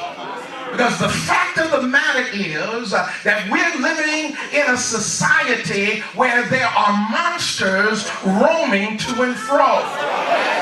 And so many are gripped with fear and paralyzed in panic because they're looking for somebody to turn on the light. In their seminal work, Lincoln and Mamiya suggested that the African American community has been blessed because of effective leaders who were nurtured in the cultural and spiritual womb of the black church. That was true when that was written in 1990, but almost 3 decades later, there are those who are questioning whether the black church still maintains its relevance. We are, my brothers and sisters, in the midst of the most historic shift in church in the last 500 years. I don't have time to completely exegete it, but the fact of the matter is you and I in 2017 are in a significant shift in how church is being done. In fact, Phyllis Tickle has sagaciously suggested that every 500 years, Bishop Swan, that the church cleans out its attic. So just go through history. 500 years ago from this year was 1517. In October the 31st of that year, the Protestant Reformation began with Luther nailing the 39 Theses to the wall. 500 years before that was the split between the church in the East and the West, known as the Great Schism. 500 years before that, Constantine was converted and officially made Christianity the religion of all of the world. And 500 years before that was the day of Pentecost. So, Dr. Perry, we are in a 500-year epic in defining what the church is going to be about. And so when I call on you to look at these who the National Action Network have selected to lift up, they are the spiritual midwives who are birthing in the next generation of leaders in the life of the African American community. Somebody shout, look at these. Because the fact of the matter is, we're living in an age, and again, again. I don't have time. I've got to go right to the express train. But we're living in a culture that is struggling with autonomous individual authority. In other words, because of iPhone, iPod, iPad, iWatch, we now have iChurch and iWorship and iMovement. It is now an I-centered existence that we don't need one another. It's narcissistic individualism where I'm so into myself that I'm off unto myself. And as a result, the church as a community does not have the impact in this generation because my grandmama understood I could not make it by myself. That while I'm raising 5 children during the Depression, if I was hungry, I know that Sister Griffin 3 doors down was going to be able to give me a loaf of bread and a cup of sugar, and I'd give her some tomatoes, and between the two of us, we'd feed our family. But the fact of the matter is, we're now so self-sufficient, we don't think we need anybody else. We download a sermon, live stream a worship, we roll our eyes, think we know it all, we devise our own individualistic theology, and we become the church of what's happening now, pastored by me and myself as deacon and myself as the only one necessary in the church. But my grandmama would say the devil is a lie. Would you touch somebody and tell them I need you? We need one another. We're living in an age of not only our autonomous individuality and authority, but an age where we confuse information with wisdom. Because just because we have a smartphone doesn't mean we're a smart person. The truth of the matter is that today's iPhone has more capacity, in fact 120 million times faster than all of the IBM computers that sent the Apollo 11 to the moon in 1970. The truth of the matter is that we have information, but we've lost wisdom. And that's why I never want a church that discounts, dismisses, and marginalizes the seniors. Dr. Scott, I thank God for the young people, and I thank God for the millennial movement. We need their energy. We need their tenacity. We need their creativity. We need them for the future of our movement and the future of our church. And the truth of the matter is, we need to partner with them, encourage them, and promote them. But don't let the millennial generation dismiss the seniors. Because there's some things you can't learn by searching Google. There's some things you can't learn watching BET. There's some things that come through living life, through many dangerous toils and snares. I have already come was grace that brought me safe thus far, and grace will lead me on.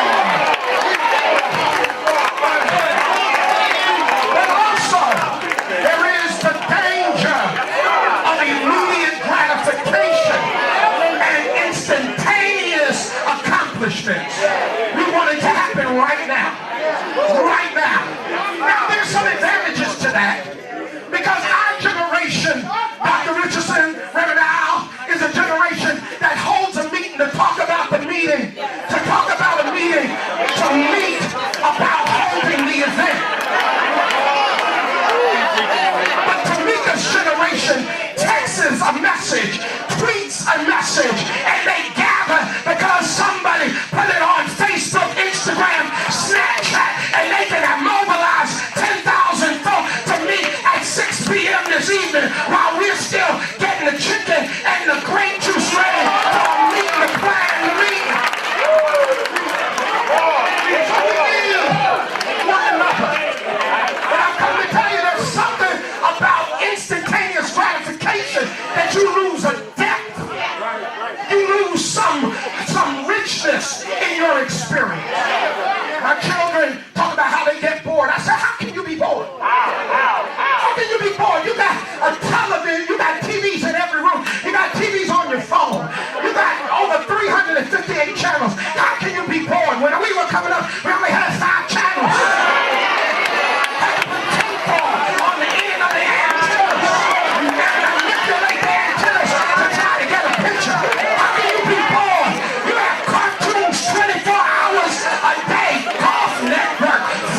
He said, you mean your mother turned the TV off? No, tell TV would go off. After the late night show, they started singing, oh, say, can you sing? And you know,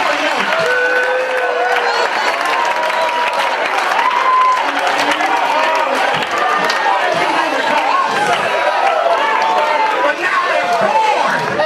And that's why you gotta have pop-up sermons, preachers who would turn the pulpits into stages for performances. You gotta dance, you gotta kick up your leg, you gotta have choreography, you gotta have cliches, you gotta hoop holler, turn around, jump on one foot, because if you don't, they're so busy watching on their phones, they gone someplace else while you're still trying to deal with the word of God. But I've come to let you know some of the best things in life will not happen instantaneously. They take time. And can I tell you, that's why we will not become discouraged because of number 45 in the White House. But we got some historic perspective. Can I tell it like I feel it? I have to say to my children, don't get disturbed just because he got elected right now. We got to agitate. We got to engage ourselves. We got to have resistance. But I've lived long enough to know that the evil on the throne today will not be there always. Is there a witness in the building? Because we as a community, we've been through worse than this. We've come through slavery. We've been through worse than this. We've come through hardship. We've come through worse than this. We've come through Jim Crowism. We've come through worse than this. They turned fire hoses on our parents. Some dogs on them. We've been through worse than this. It was. Y'all sit down. I'm a Methodist bishop. You make me nervous.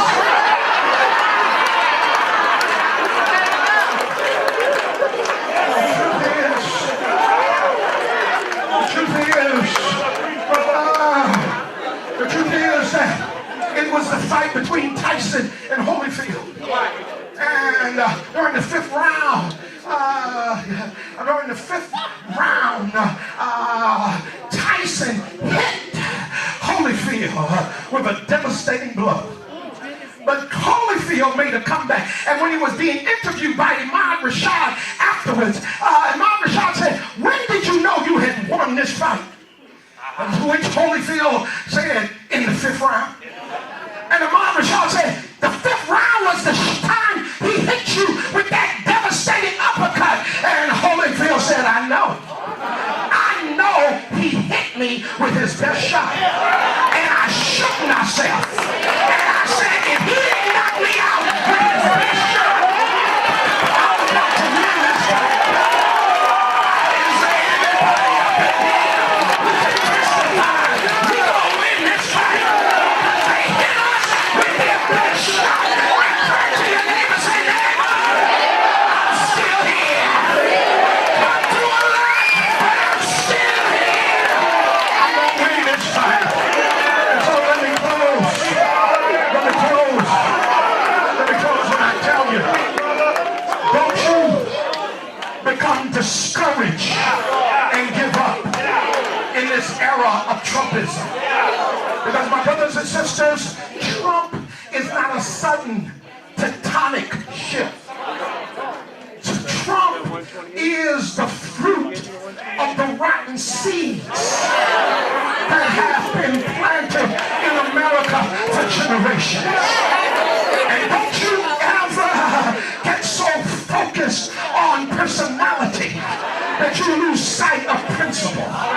Because we have a tendency to personalize what evil has systematized. We have a tendency to individualize what evil has institutionalized. You need to understand we're dealing with more than a Donald J. Trump. Did you know that there were 107 pharaohs in Egypt? Pharaoh wasn't an individual. Pharaoh was a spirit. Did you know that there were more than 5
Morrissey. Look at these.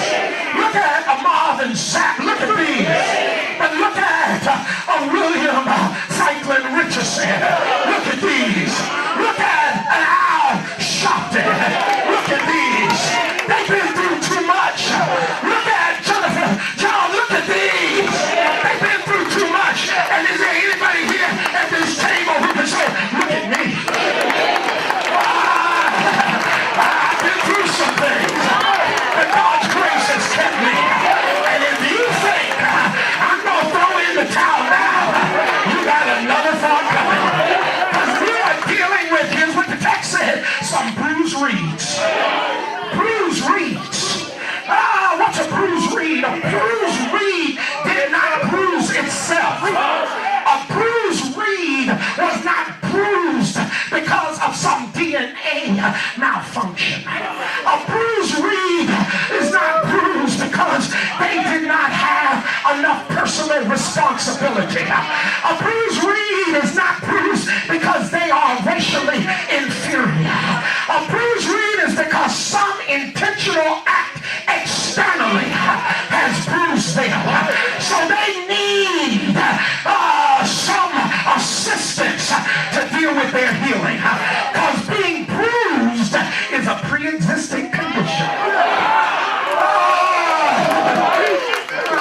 But also, and finally, he says, we come to minister to the flickering candle. Now, while the bruised reed is an external attack, a flickering candle is an internal reality.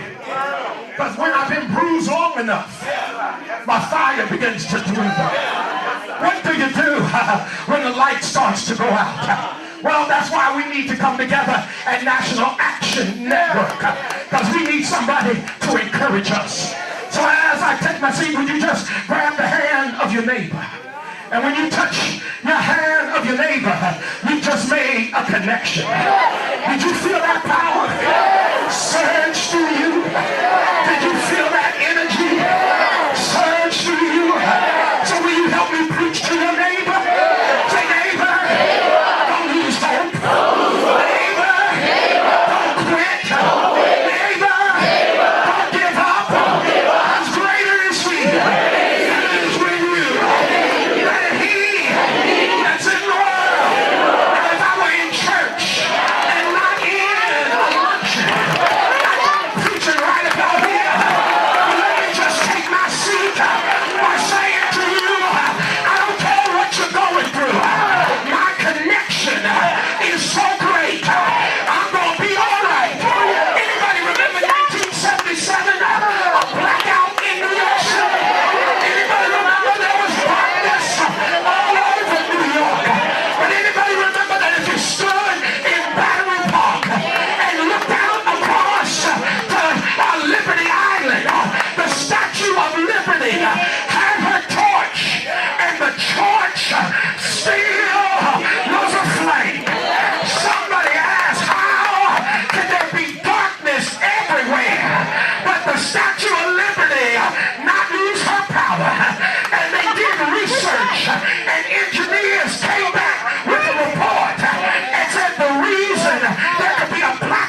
going. Now have your attention, please. There are two things I want to say to you. First of all, let's celebrate Bishop Moore one more time.